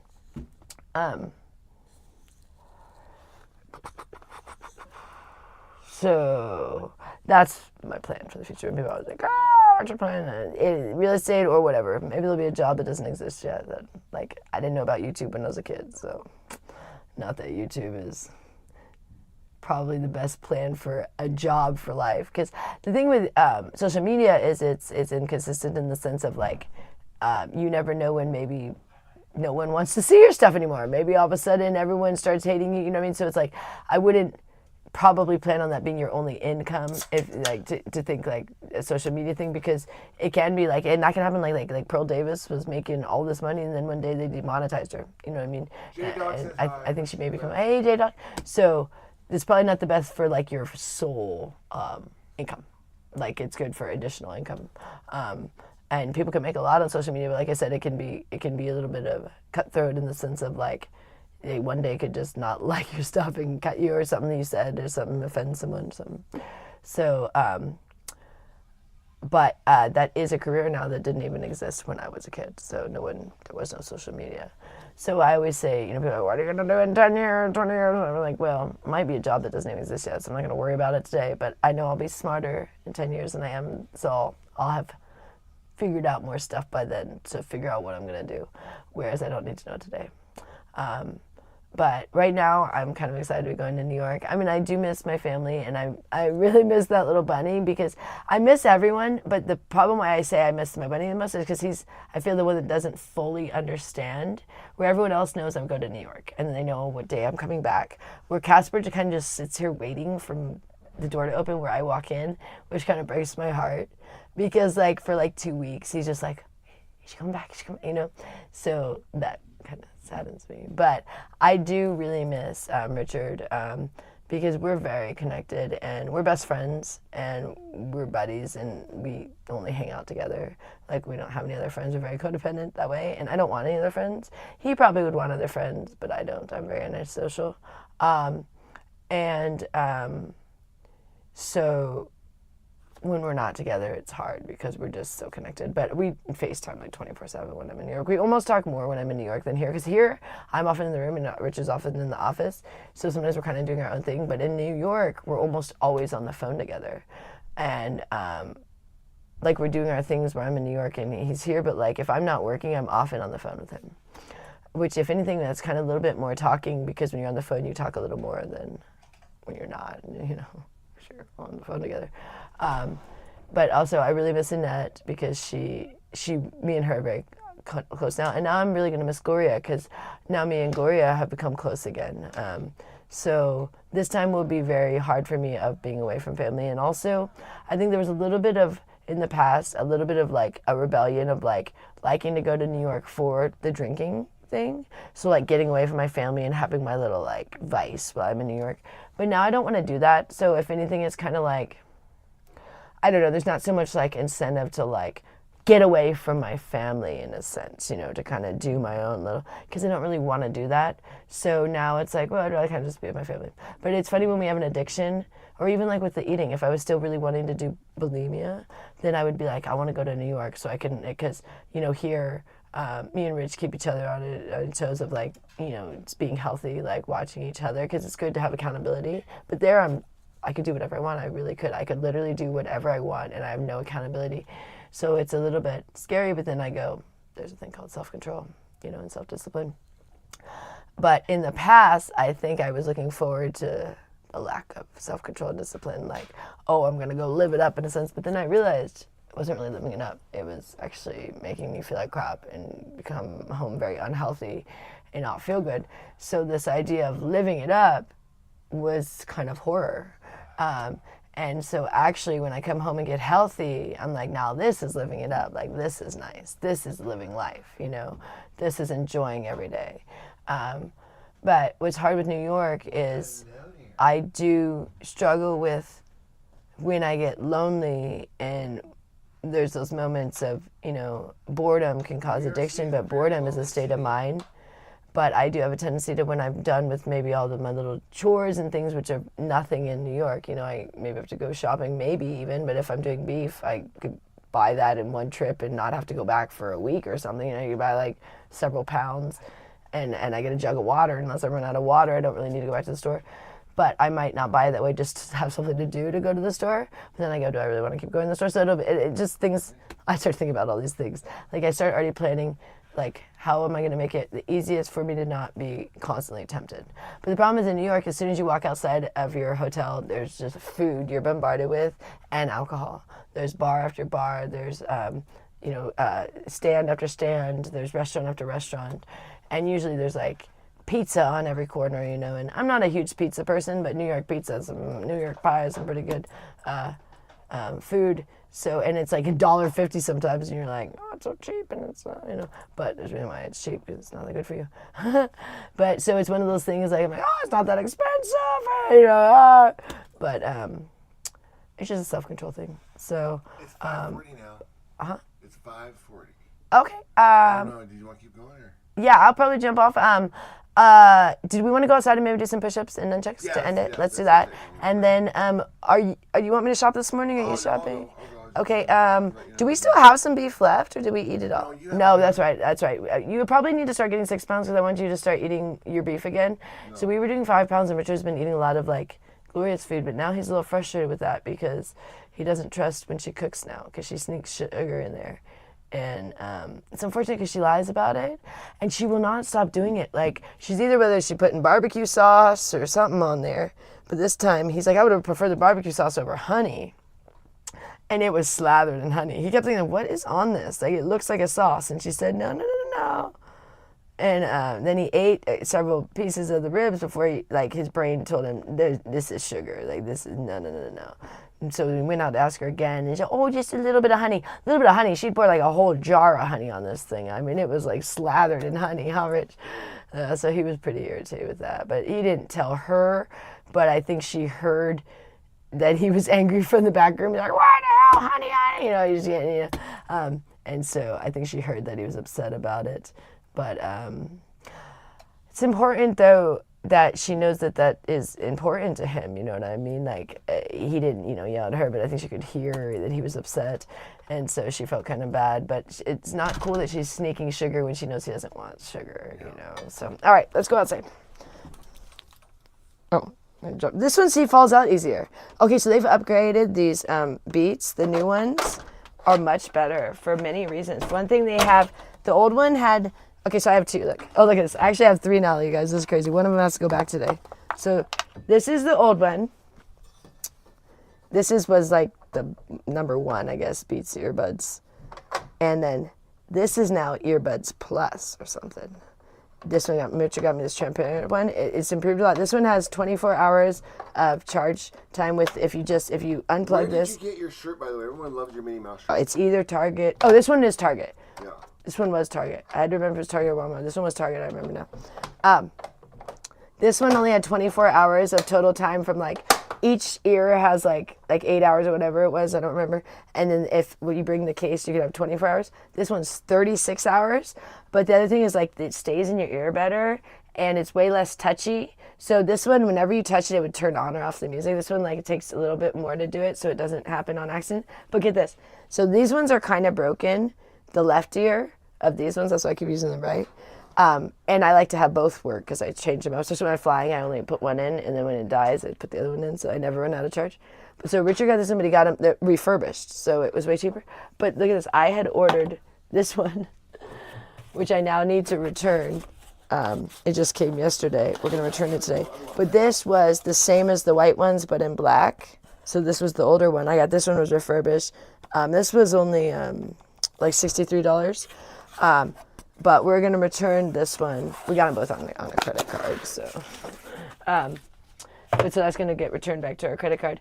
But this one was only a little bit more, only a couple dollars more. Richard was able to get it for refurbished, and it's the newer one, and it's way better. So I would have never told him to get it, but he got it as a surprise. So, and it came faster too than this one arrived right away. So this one I'm going to now use for my blogs, so I can have both. But this one I'm taking to New York. And I'm returning that black one. So that's why I have three. For those either one. Okay, let's go outside for a minute here. The cord is shorter too on the new one. The little charger cord's real short. It's kind of nice. Here's my little alarm clock I'm taking to New York. Oh gosh, I gotta finish packing today too. I got this alarm clock. It's already broke a little bit. I told Richard, I just want a basic alarm clock for New York because a lot of the hotels, this is crazy. A lot of the hotels do not have alarm clocks anymore. A lot of them have nothing. A lot of them don't even have phones. So sometimes when I'm in the room, I just like don't want to have to look at my phone every time I want another time. So I just bring this little guide. I want to just like the most basic alarm clock. So Richard gets me this one with like plays music and all that stuff. I said, no. Basic, like a $5 alarm clock. So I got it. And of course the thing won't even stay on the back, so I have to tape it. It's so ghetto. It's like, this is exactly what I wanted. This $5 alarm clock. Exactly. It's perfect. And so I packed that. Because you just want to sometimes just know the time. Just glance at the time. You know, I don't need to play music. I don't need... But guess what else I have? Richard got me. This was several trips ago. I do have something to play music. Check out this baby. This little fella was the coolest thing. This is a speaker. And it's waterproof. It's one of the Bluetooth speakers. I take this to New York. So I didn't need my alarm clock to play music because I got my little Bluetooth speaker and I got my earbuds. I'm set. That's all I need in my room. I don't ever turn on the TV unless it's a Mets game. But I listen to my speaker and my earbuds. I have my little alarm clock. I'm set. That's all I need to entertain myself. My phone, my speaker, My earbuds and an alarm clock. I'm good to go. Very simple person. Okay, let's go outside and do some push-ups and nunchucks. And then I guess it'll be time to go grocery shopping. Maybe I'll go with you, Rich, unless you want to take it. Are you still talking to me through this thing, or should I take out the other one? I can talk to you through there. Boy. Okay, then here. No, This, I'm not. No. okay, no, I'll put it in since you're gonna. It's hard for me to hear you when I have both in right now. So if you're just talking to me regular, yeah, there you go. Otherwise, I can't really hear. We're just talking. Okay, I'm gonna grab the nunchucks. Oh, there's Cappy. He's so cute. Yeah, I haven't showered yet today, so I'm gonna do that in a minute here too. I just got up and we just decided to do a vlog. I also need to put my clothes in the dryer. But oh, let me grab a towel for the push-ups. Can you get the towel? All right. No, no. You know, I didn't do push-ups yesterday. I missed it. I forgot. Alrighty. Oh, and did I tell you guys? Yeah, it's bulk day, which, oh, there he's Casper's Casper. He's such a cutie. He's been loving going in his cage now that Richard plays that game, which is kind of cool. I feel like he thought that for a while, like if he went in his cage, he might get closed up in there. So I felt like he never went in there for the longest time. Now he knows he will never get closed up in there. So like, cause you know, we used to, when he was a baby, he used to get closed in there. But we haven't done that since he's been neutered. But I think for a while, he still kind of didn't want to go in there thinking like, maybe they'll close me. But now he knows he never. So he fully goes in there and just enjoys it.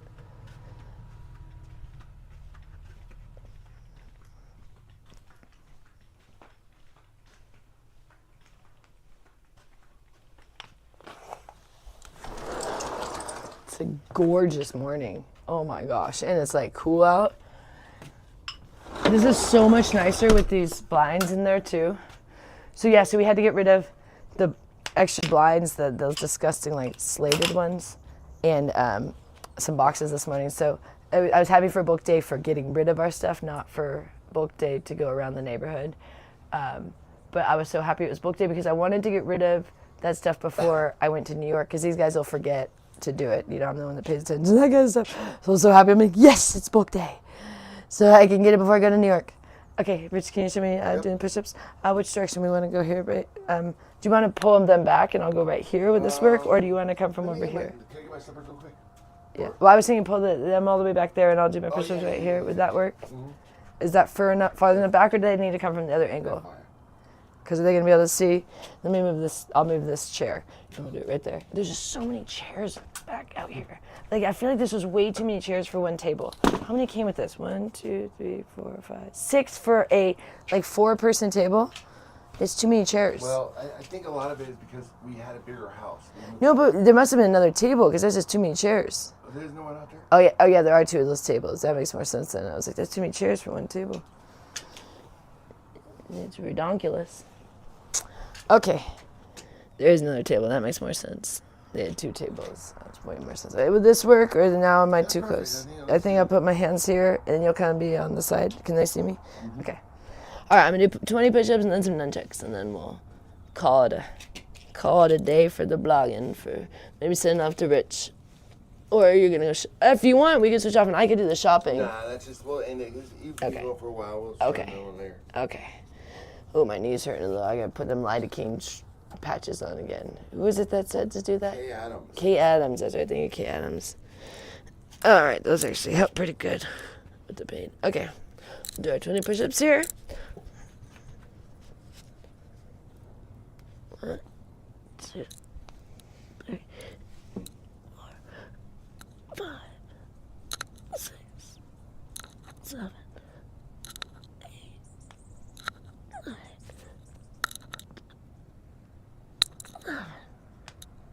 10.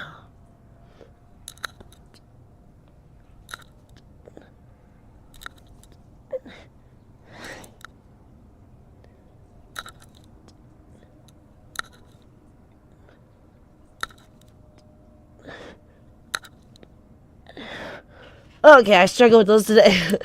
Whew. Some days are harder than other days. I don't know why.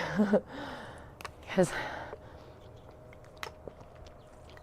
it's now day 19 alcohol day, sugar. Should be getting easier, but it's just hit and miss. Some days, okay, Richie, I'm with him. Yep. Do some nunchucks. Beautiful morning. It's actually nice out here too. It's not hot. Feels great. I've been a little more tired the last couple of days. I think it's a little bit of anxiety for New York. When I get high anxiety, I get tired because my anxiety can get so high that it just makes me really sleepy. So I think, even though I think I'm not anxious for New York, I am, you know what I mean? Because it's like 2 days away. So I've been noticing I've been feeling tired and like sleepy a lot. Like yesterday and today a little bit because I think it's a little bit my anxiety setting in, because my anxiety can get a little bit overwhelming where I instead of me like feeling anxiety, sometimes I just feel really sleepy and I just like sleep. So, yeah, because I'm excited, but there's definitely the anxiety of like, I have a 2-week long trip coming up to Manhattan. So, all right, let's do some nunchucks. I like to do just a little bit of nunchucks in the morning for just a little workout. Do it regularly here on vlogs, but I didn't do it yesterday. Why are you going to New York? I'm going to New York for work. What I do for a living. You can figure it out.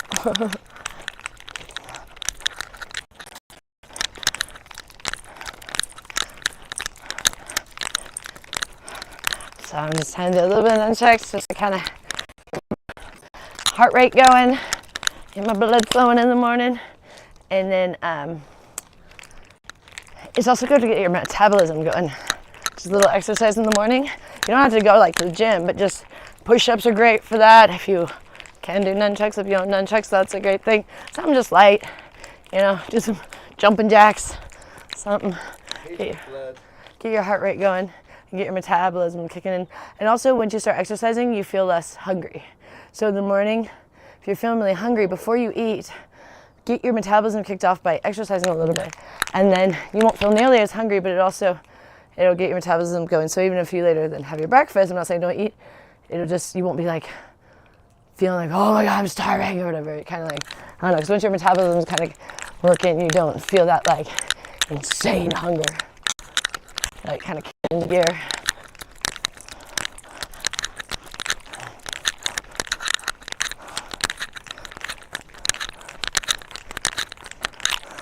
So we've done nunchucks on and off since like 2018. We didn't have them when we lived in New York. Or no, we did. We did sometimes, I think. But we didn't always because, we were changing hotels. So I think we did in the beginning. But I think at some point we just left them. And because we had a storage unit when we lived in New York. Because we had a condo when we first got there. And then that went south because we were subleasing and the guy didn't like my job, so he illegally evicted us. And so then we lived in hotels, but we had to get a small storage unit at CubeSmart. It was this tiny little one.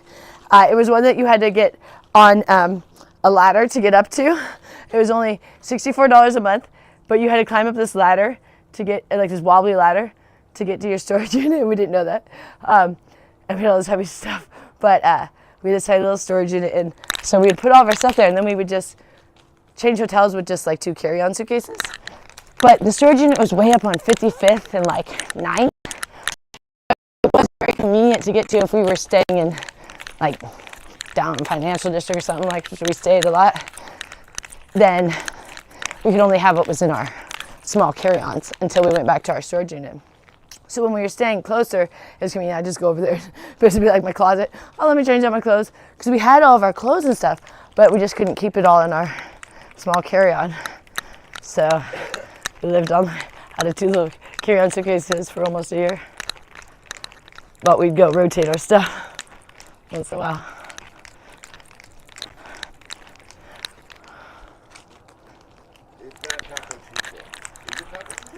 It could be Taco Tuesday, not for us, but probably is Taco Tuesday for some.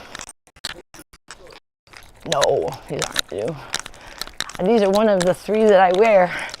I have like 3 that are like pajama-like shorts. I have other shorts, but like my pajama-like shorts. Because I want to be comfortable. I don't want to be wearing like jean shorts out here because those aren't very comfortable. I'll wear those when I go to the store or something.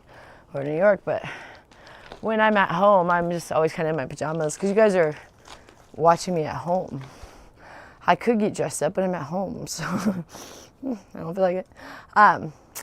But this is dressed up to me by putting on the Minnie Mouse shirt because when I'm normally at home, I wear something that's very dark so that because I'm always cleaning, I like doing dishes or, doing stuff, moving stuff around. So I don't want to get light colored stuff dirty. Like this is light gray and then red. So like I'll wear like a black shirt often during the day.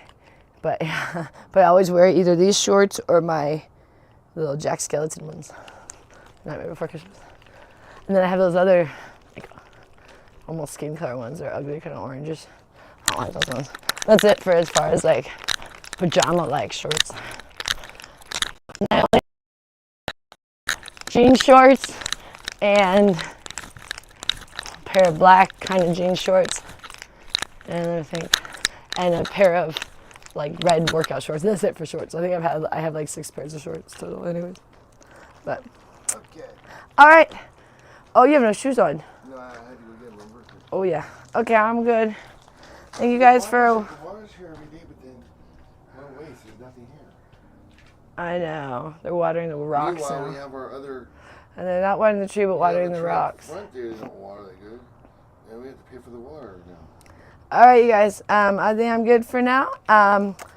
I might come back on later. I'm not sure. Just depends on how our day Wanna go goes. shopping now? Yeah, we'll go shopping together. I'll go with you. So we're gonna go grocery shopping for breakfast. There we go. Good morning.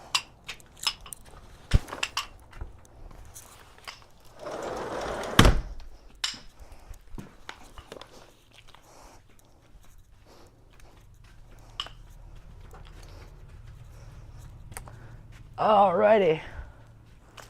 Here, you want the microphone? Sure, Are you talking for a minute? I sure will. Here you go.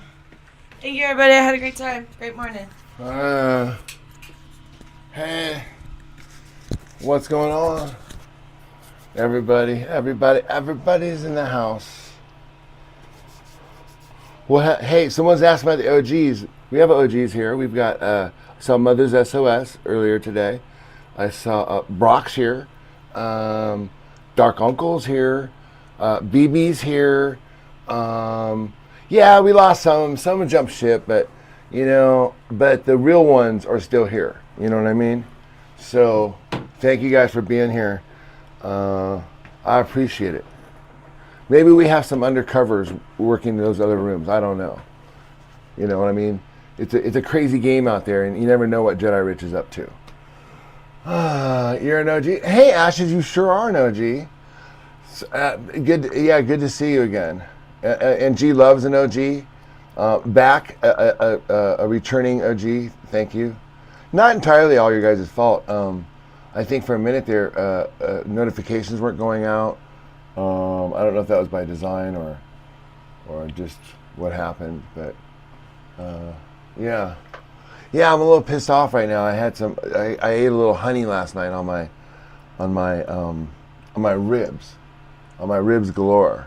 And I was really looking forward to it. Do you guys remember the video I made right before? I was like, man, I was fully in ketosis, like 15, 16, I don't know how many days we are. And I was like doing the soup, and I was just going to do some ribs, and I was really 15 days, and I go eating, I like eating halfway through it, and I was like, these smell. I mean, I could smell something kind of sweet on it, and so then once I realized it was what it was like, oh man, it was just hard because it takes 2 weeks to get to where I was at. Now I was like, man, do I have to spend another 2 weeks getting there again? It's like all that work thrown down the tubes, but hi Paul Moss. She didn't know, do I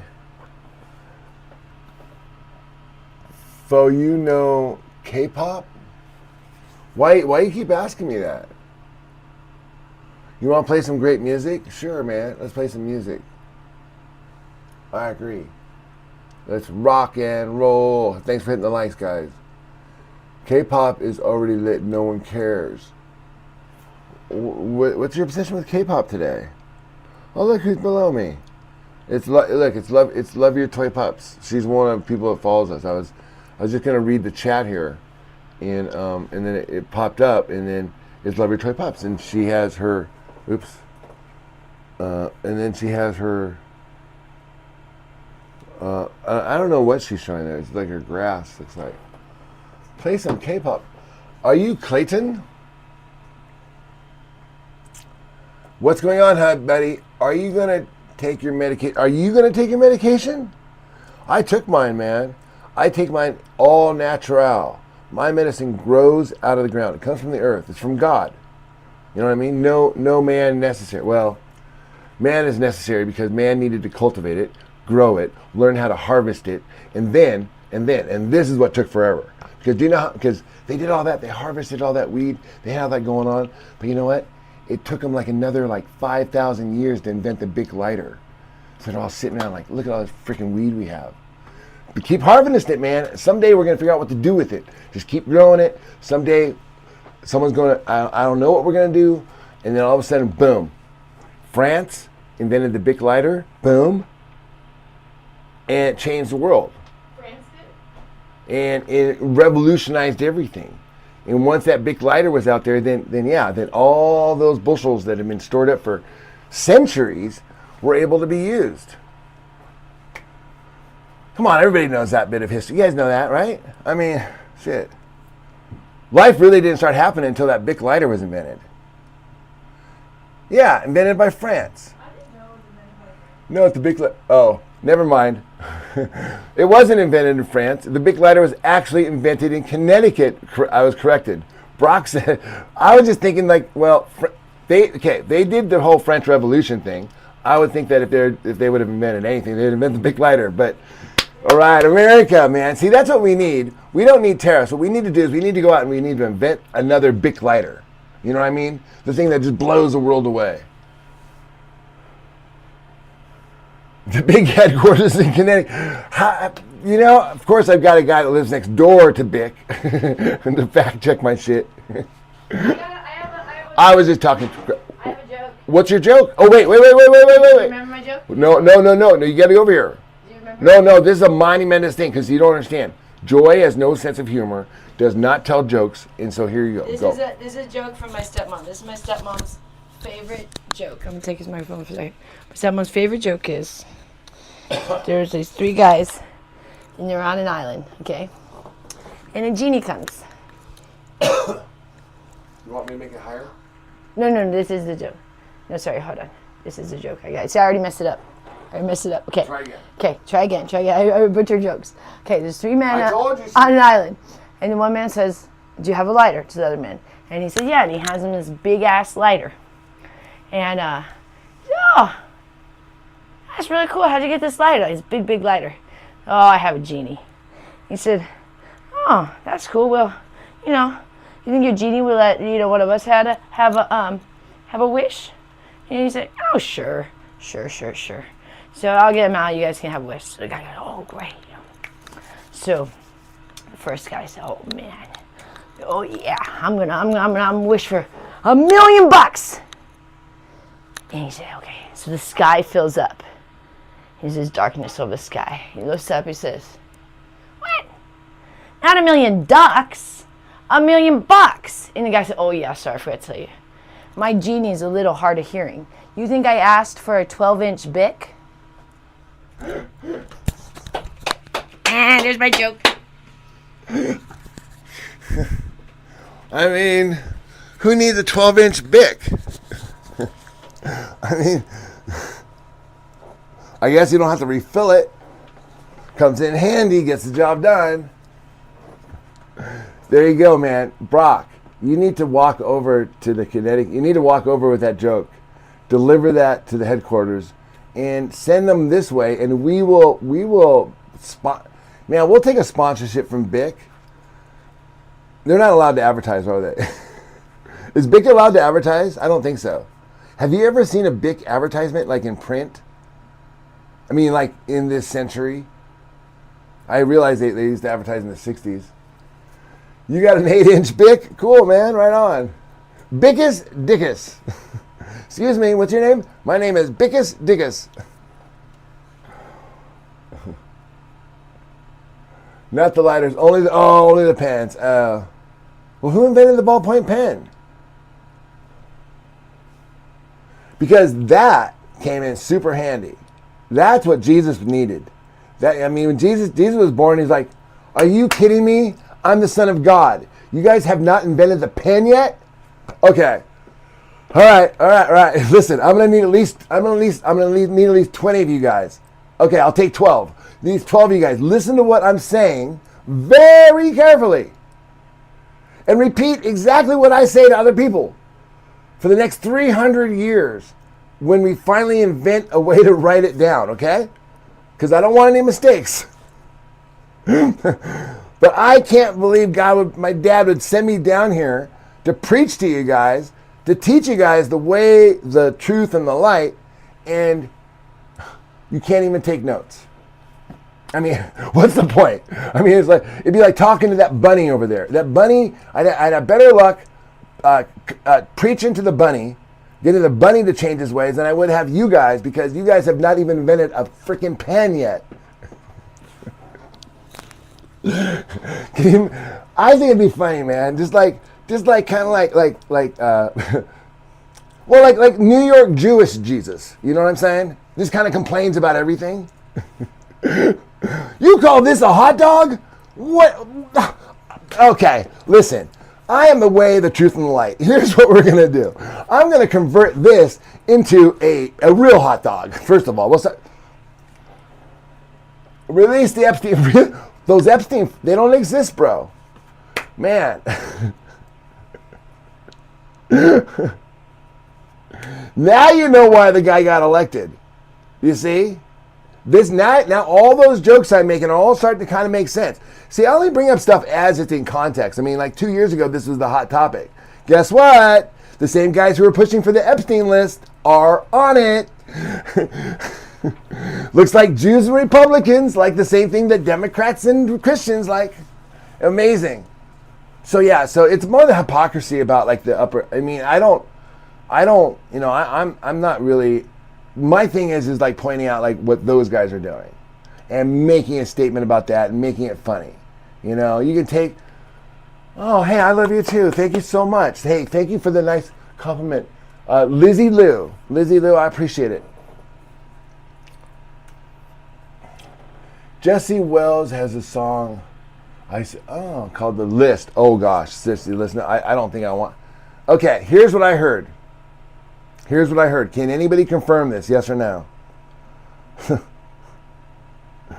See, here's the problem. Here's the problem when you don't release the list, then it gives people the opportunity to say whatever they want. Now what I heard, I'm not even going to say it. It can't be true. Not much there to take advantage of the elderly. Taking advantage of the elderly? What are you talking about? Are you kidding me? Since we've been here, now they eat steak every single day. Do you know what they were eating when we got here? They were eating free food from the church. And that's why they had so many rats. Because the food they get from the church, it's mostly just like boxes of like carbohydrates and breads and stuff. Very little protein. Very little.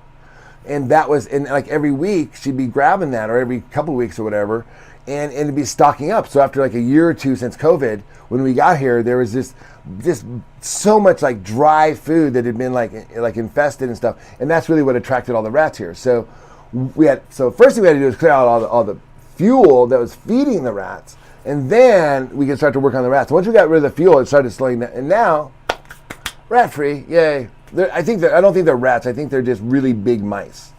Because we have a golf course next door. So there's field mice that run in here. And you know. Anyways, man, if you think helping people, if you think helping an elderly person that had her house overrun with rats is taking advantage of her, then you must come from a really, really dark place. All right, guys, listen. I want to go start thinking about getting some breakfast pretty soon. She was going to get food because she didn't want to run out. Well, yeah, because, like I said, what she would do is, okay, this is what the issue was. She used to go to Smith's, right? and get cash out, and then go play after that with the money, buy some groceries, dismiss. And then the idea was like she got this idea, hey, I'll go get free food with my sister Christina, because that's who turned her onto the free food thing. And her sister convinced her that the food she was getting was about $300 worth of food. So therefore, then she could spend $300 in the casino, or $100 or $200, and still come out ahead. It was like in their mind, like her sister had convinced her that $300, like it was free. This is free $300 we can go gamble with now, because instead of grocery shopping, we now have the free food here. That's why that was stocking up. And she had like 4 different places, because you can only go like once a month. So she would go to the Catholic Community Center 1 week, and then, I learned all this stuff after we got here. I had no idea. But she went to Catholic Community Center 1 week, and then she'd go to the Jewish Community Center, and then there's another like a little side church here. I don't know. She had it all mapped out for a while, but the problem is that the food was no good, and you saw the state of my sister. Like, she was like thin, wacko. It just was not healthy. So the good news is we're here, and we're feeding them healthy foods every day. One of the things that we discovered that Gloria has diabetes, right? So she has to cut back on her sugar, which is perfect for us, because that's what I do. We do a real low sugar diet. So that was super, super. I'm so glad I learned this diet from Joy, so that way I could. So now when I'm go shopping now, I know what to buy Mom. Now she's not going to be nearly as rigid as us, as you can tell. Like you don't understand it, Brock. I don't think that you do the ketosis thing. You look like you're a pretty thin guy, but I think that you're educated enough to understand it. That when you're in ketosis, you're in a state of burning fat mode, and it just feels a different way. And as long as you don't eat sugar or carb, you stay in that mode, and you kind of stay this high energy, right, and good mood.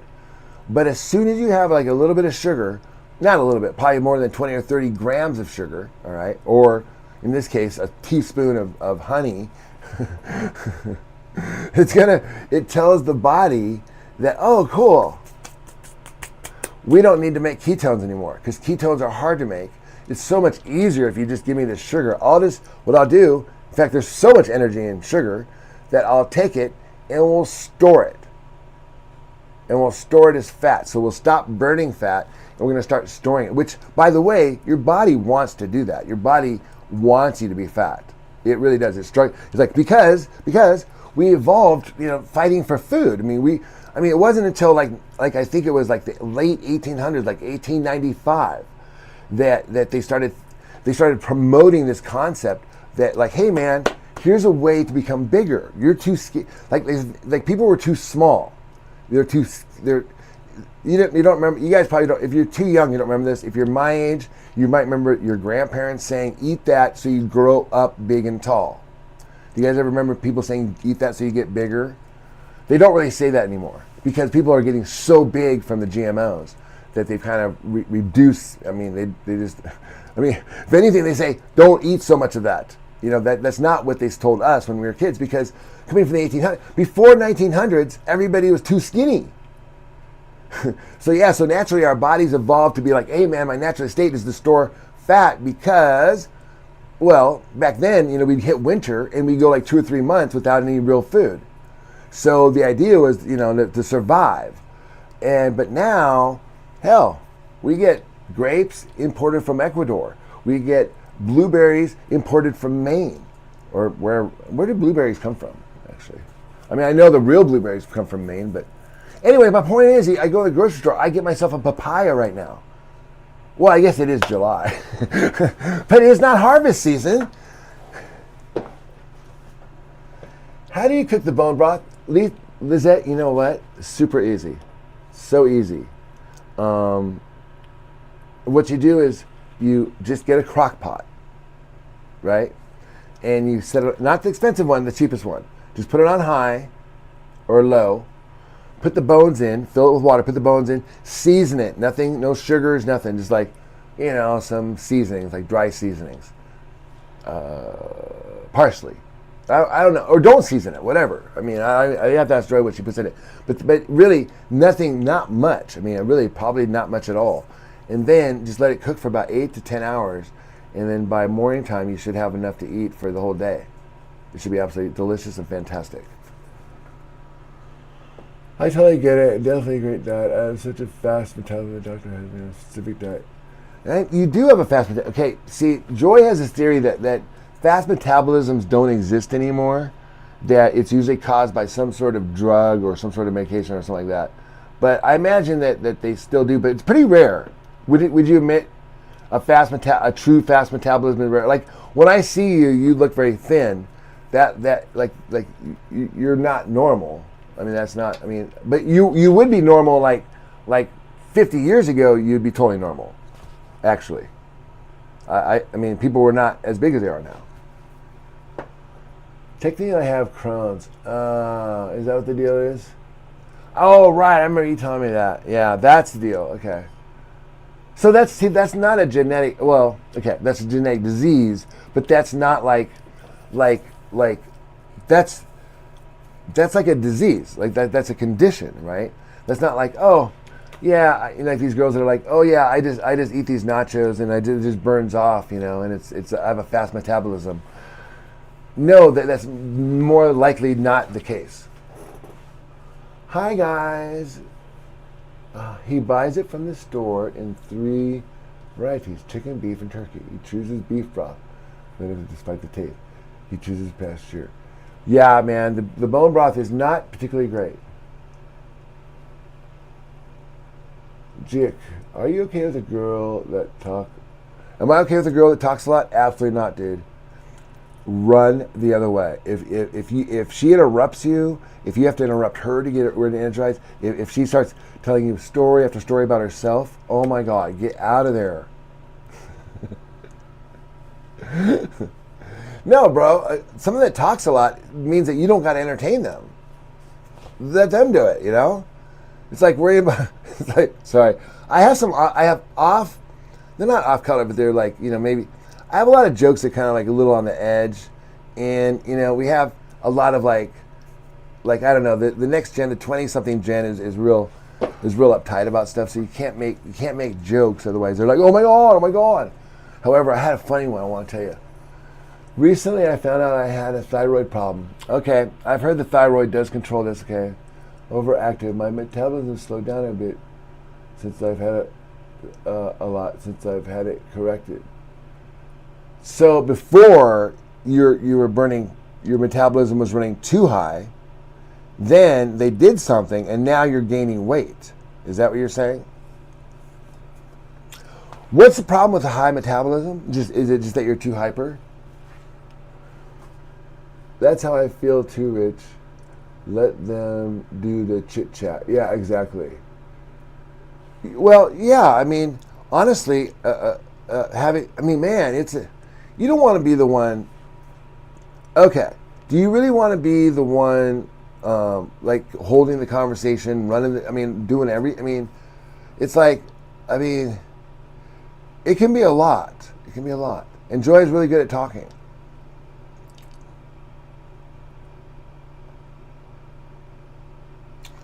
Are you dating that girl that lives there? Dude, I did more than that. I married her. Do you think...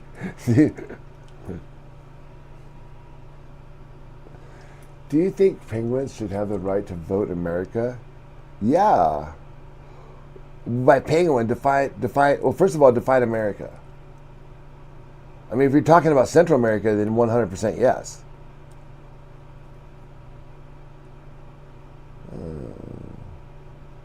What do you think about Ozzy Osbourne? Man, they're really making him out to be the rock god, aren't they? Thank you for the likes, guys. Appreciate it. I love Joy. God bless her. Thank you. I do too. She's a definitely an interesting one. It makes all perfect sense now. Not yet. Not yet. Just when you think you know what's going on, boom, expect the unexpected.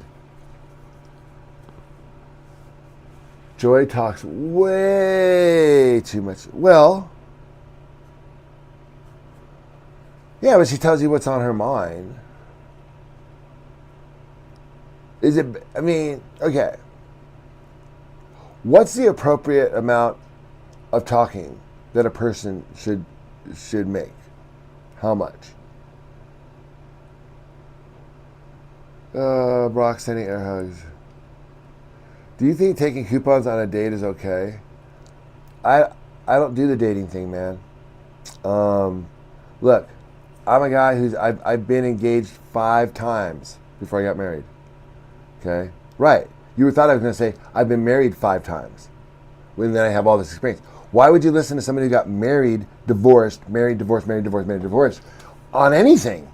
I mean, the guy couldn't, he couldn't figure out, like, you know what I'm saying? So my point is that, and I understand things happen and there are reasons for divorce, and so that's not what I'm talking about. But I'm just talking about, like, look,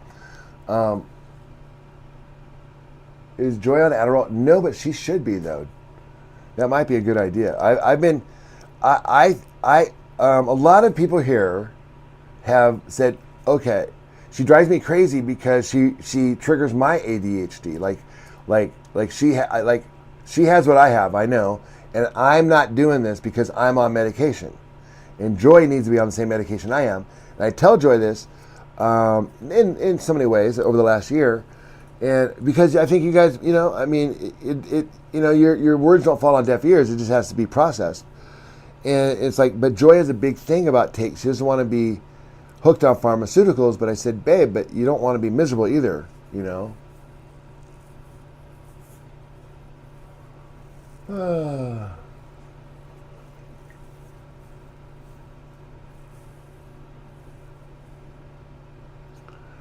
How do you know what Joy needs?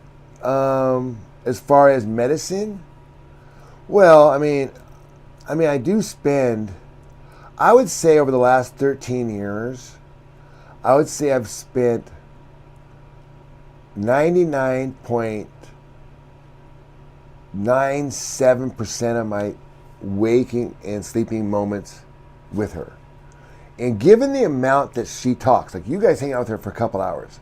Now, if you figure for 13 years, hanging out with her in a room, 99% of the time, like we don't have like jobs. I don't go anywhere. I just hang out with her. She can hang out with me, right? When I say I don't have jobs, we don't have anybody telling us we have to do anything. Like, so we hang out with each other, right? So for 99.97% of the time, she's been talking the amount that she's been talking to you guys. Don't you think I'd pick up on a little bit of what she might need? Just maybe a little bit. I mean, I'd have to be an absolute. I mean, you would, wouldn't you? For 13 years, you'd be like, yeah. First of all, she probably needs a break. Number one. So give Joy a break if you could.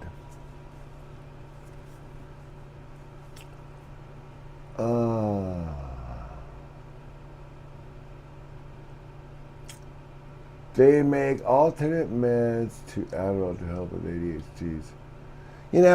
I know we could bring that up, but also the thing is, she has to talk to a doctor, right? And a lot of times, like, doctors start to pry into her private life. Well, okay, I mean, her private life isn't something that you can just be like, oh yeah, like, what do you do? Oh, I work for AT&T, and I'm really having anxiety. Okay, here's, well, what do you do? Oh, I fly back and forth to New York, and I'm my own independent boss. I take care of all this stuff, and if I don't perform, everything collapses, and then an elderly woman is on the street along with their daughter, and nobody gets food, and it's terrible. So, yeah, it's like, what do you think a doctor's going to say to that? Go and say, shit. It's what Joy wants, I know. And as much as it'd be much. I'm used to being the guy I'm kind of traditional, like where the guy makes the money and the woman stays home and all that stuff. But then it just didn't work out that way because of special needs. You know what I'm saying? And so what?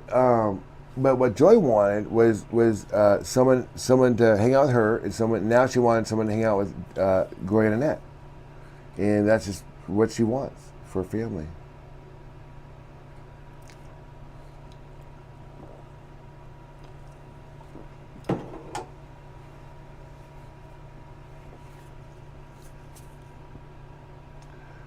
Do you do Joy? No, Jake, we don't.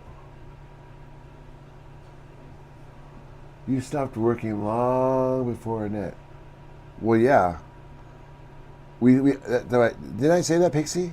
Pixie, instead of like sitting there trying to like fit the narrative to your conclusion, listen to what I'm saying. 13 years of hanging out with Joy without a job. Hanging out with her. Well, 12 and a half years. For 6 months I was working. And then she said, you know what? Let's just go. Oh, there she is again. Blah, blah, blah. She's just going to keep repeating herself because she needs the attention. You're a liar. You're right. You guys are taking care of two people of yourselves. And yeah, I know. She sure can. I know. And it's a different way of doing it. But you know what, though? It's Joy was a special case. You know, she had very special needs. Her mother died when Joy was very young, and that traumatized Joy a little bit. So I don't know. She's very needing me around. I don't mind hanging around either. It's all good with me. Okay, guys. Speaking of taking care of stuff, what I do, by the way, so Joy wakes up, kind of does cleaning, and today, like, she's getting ready for New York, so she wanted to jump on a blog, but what I'll do is I'll go do the shopping, and I'll cook breakfast for Annette and Gloria, and then, you know, do all this stuff with that, and then do whatever else I need to do around here for about an hour or two, and then when Gloria gets back, make sure they have lunch ready when they get back, and then also I do their dinner. And in between, Joy keeps the kitchen going. Oh, I cook for Joy as well. As in on sailboats? Do you guys sail? Interesting. My dad was a big sailor, and he had a 43-foot naughty cat, which is a motor sailor, and it's a yacht. And he had that in the San Juan Islands. And when I was in Seattle, I had it moved over to Lake Union, where I lived aboard it for about 6 months while I was working on a warehouse. I was converting a warehouse to a loft. This is in my 30s, you know, so it was like almost 25 years ago. And but you know, I had some money, so I was having fun. It was like everybody had money. It was like the 90s. It was like the roaring 90s. And so, yeah, so I right before the end of the world. Oh, you're familiar with the naughty cat? Yeah. Man, I know. I wish we could have kept it, but then I got transferred to Manhattan in 2000. Or no, wait. Yeah, 2001. Right before 9/11. And so I had to leave the boat there and my warehouse. So I had to sell my warehouse. Dad sold the boat because I wasn't there to take care of it. And that just changed everything, you know. The Y2 scare was, I remember that. I know, that was crazy. Y2K, everyone was freaked out. Long time ago.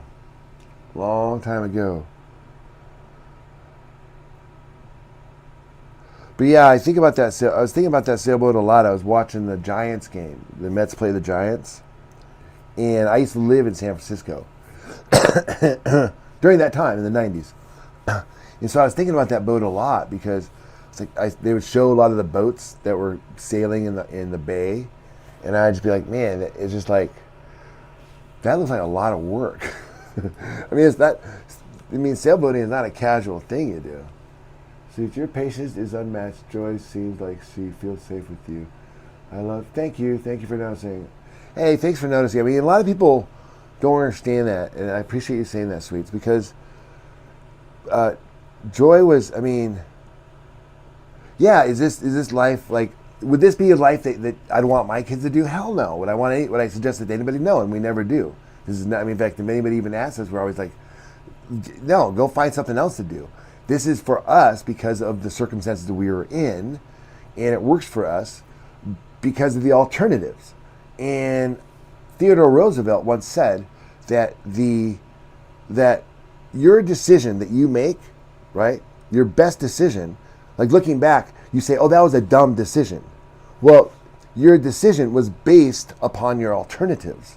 You might think that was a dumb decision, but that might have been the best decision compared to the alternatives. And if you did one of the other alternatives, you're like, oh my gosh, you annihilated the world with those decisions. But this one was like, oh man, things really sucked with that. Yeah, of course they sucked with that decision, but given the alternatives, it was the best decision. And a lot of people on the outside can never see that. So, Sweets, I appreciate you noticing that. I know it takes someone with vision and context to be able to understand like someone with our life story. It's not something that the average 20-something could understand because they don't have life context long enough. Their life context about 3 years and they think they know it all. And so they're like, oh, they're going to judge people that I probably lived like 3 lives since my 20s, maybe 4.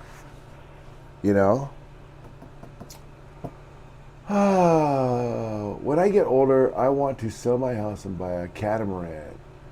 Oh, I love that, bro. I had all sorts of plans like that, man. I mean, I saved everything was all saved up, but you know what? Here we are. And now, the thing is that how could I? Okay, when I was, let's say, your age, right? Not to be old fogey, but I am. But when I was your age, like I couldn't say, when I'm 57. I think what I want to do is I want to retire in a nice house and have a YouTube channel where I'm talking to 50 people every day and just shooting this crap and they give donations and we do stuff.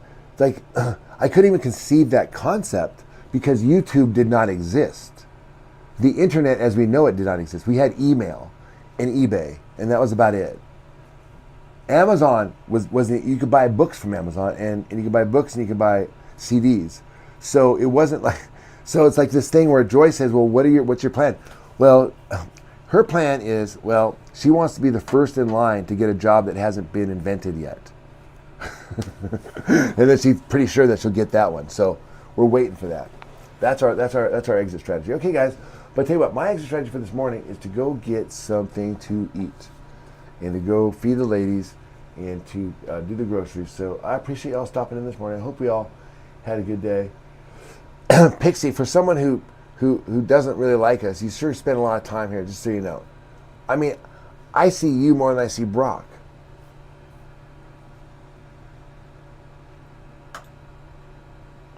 All right, you guys. Life was easier well, yeah, it's always going to be easier back then because things get more complicated. For example,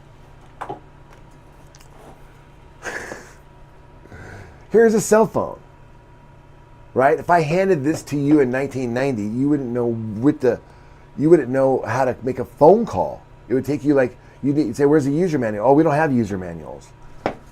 No user manuals? What are you talking about? No, we don't use them anymore. Well, how do you know what to use? You just know how to use it. Either you know how to use it or you don't, bro. Figure it out. Figure it out. What do you mean figure it out? You pull out your Nokia. I'm trying to make a phone call. That. Made my phone call. How do I do it on this thing? What's going on here? Oh, is that how I call? Well, first of all, why is it a square box? Why isn't it like a phone? Why is it so big? Okay. That's just there. Now, let's just say we go up to that, fast forward 10 years, 2007. It comes out, oh my God, look, it's a computer in my hand that has a program down here that I can open up. And it's a phone. Look at that. Wow. That's amazing. And this is amazing. Okay, that's great. But now I give you a phone and I'm saying, listen, I need you to log into your iCloud account.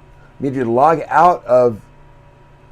into your iCloud account, log out of the store, okay? Then go into your messages. Log into a separate account for your messages because I want to put 2 phone calls on that. We're going to forward those together. Now, once you got that, oh wait, do you guys have a VPN going on? Yeah, hook up the VPN. The average person would be like, what? That's very complicated. Wasn't it easier just to pick up the phone and dial it?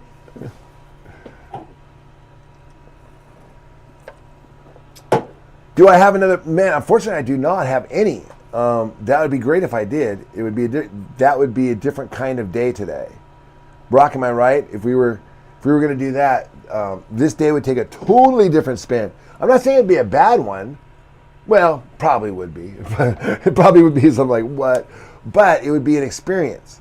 If you're bored, you want to just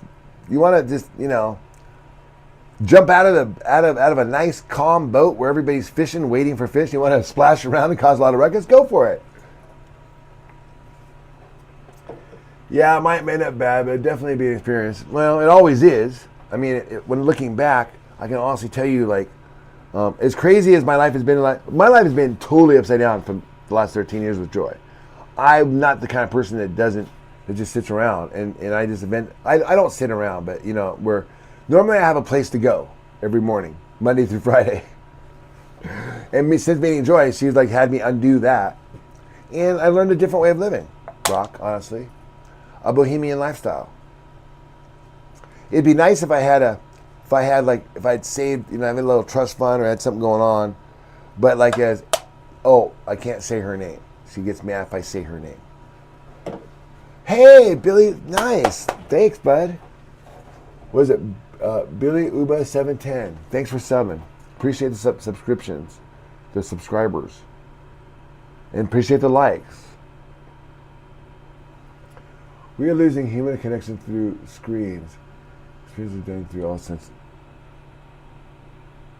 Uh-oh.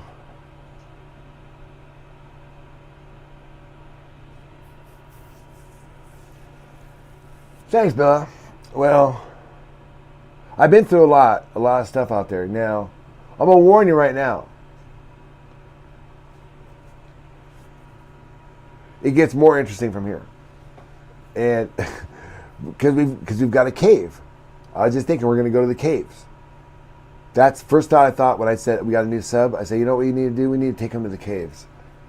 Let's go, Mets. I know, I'm so mad at them yesterday. I can't believe it. Oh my gosh.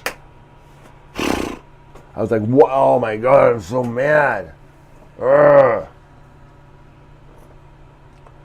Rich, DM me on Discord. I offer healing sessions. Oh, Brother Keith Vaughn? Absolutely. Thank you so much, my friend. Yeah, the caves are fucking cool. Unfortunately, they filled them in. They do, but we can drive up into the area, okay. Man, it's too bad the caves aren't there anymore. That would be cool to take you guys up there because it's sheltered, so you can kind of hang out there a little longer. I think there are more caves. I don't know, man. There's some caves around there somewhere. I'm going to find them. Thanks, Nightbot. Yeah, man. All about the caves.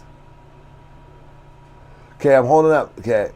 So, what I'm watching right now is I'm watching my views. We're going to get all the way up to quite a few views today. It was a good stream, you guys. Killing it. I have some video, not much, because these cell phones, back then, I wasn't aware of what they could do. Well, actually, I was quite aware. They could do live streaming from up there, but they only had about maybe 128 gigabytes, 128 gigabytes. Maybe, it might have been 64. So not enough room here to do a bunch of video. But I thought, oh, perfect, we'll just stream it. But then Periscope, we were streaming, only held 100 videos. After 100 videos, it deleted them. Hi, you're back. Great, we're here. All right. Having free healing session for the first 5 desired healing comments for my 100th YouTube healing shorts. Oh, that's great. Keith Vaughn. Hey, guys. Hook up Keith Vaughn here. Go click his thing. Go see how he's doing. Hi, Joanne Sabo. Good morning. We're about ready to go to the grocery store now. I got to cook breakfast for everybody. Okay, fine. We'll play a little music. Uh-oh. Here comes Joy. Yeah, we also need to get weed. Yeah, we eat on that too. Vacuum. Hold up. Yeah, well, Okay, you do that.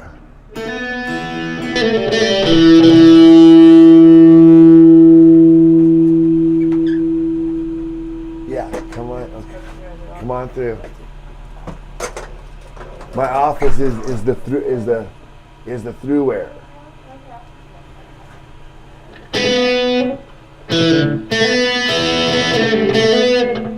Come on, man, we're gonna end it.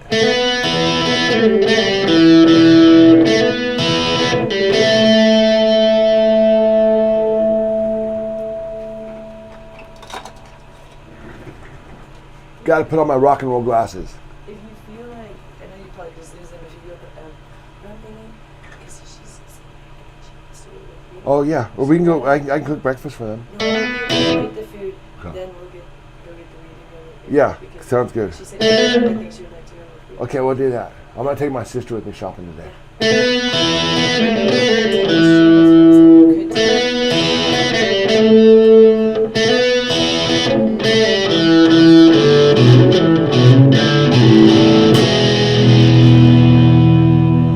Something like that.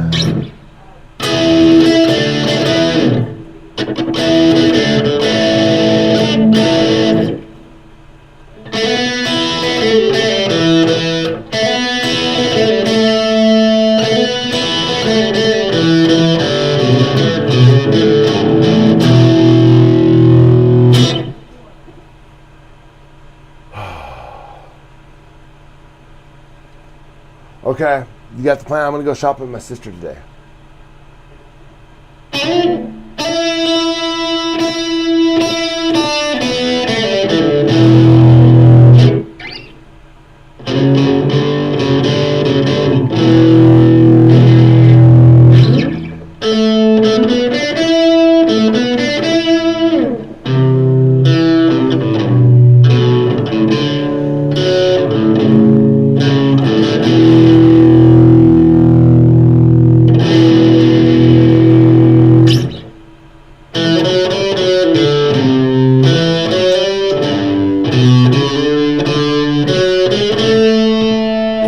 Hey man, listen, we go all day with this.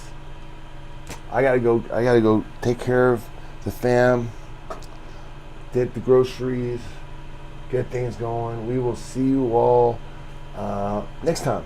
Probably maybe a little later today. Excuse me, a little later today. Do me a favor, hit the like, hit the subscribe, share the stream. Thank you for all the positive comments.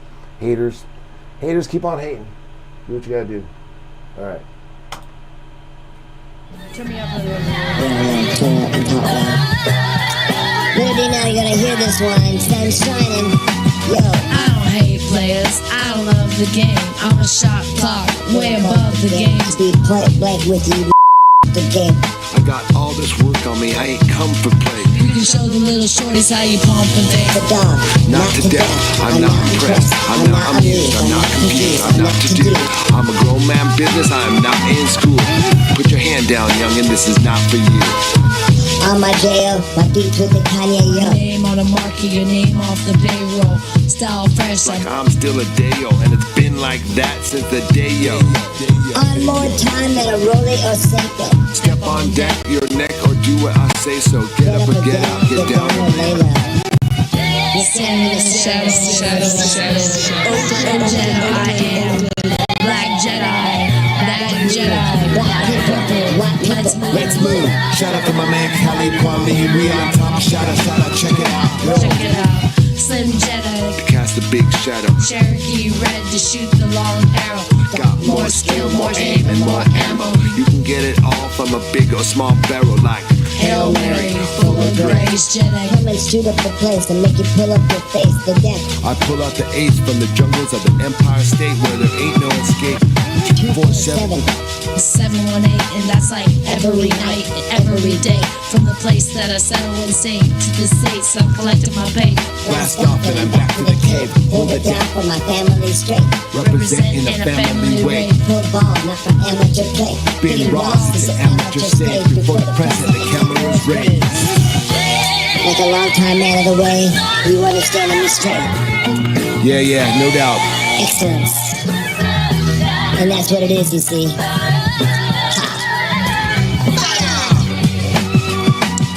Cause it is deeper, richer, crisper, stronger reception, a sharper picture.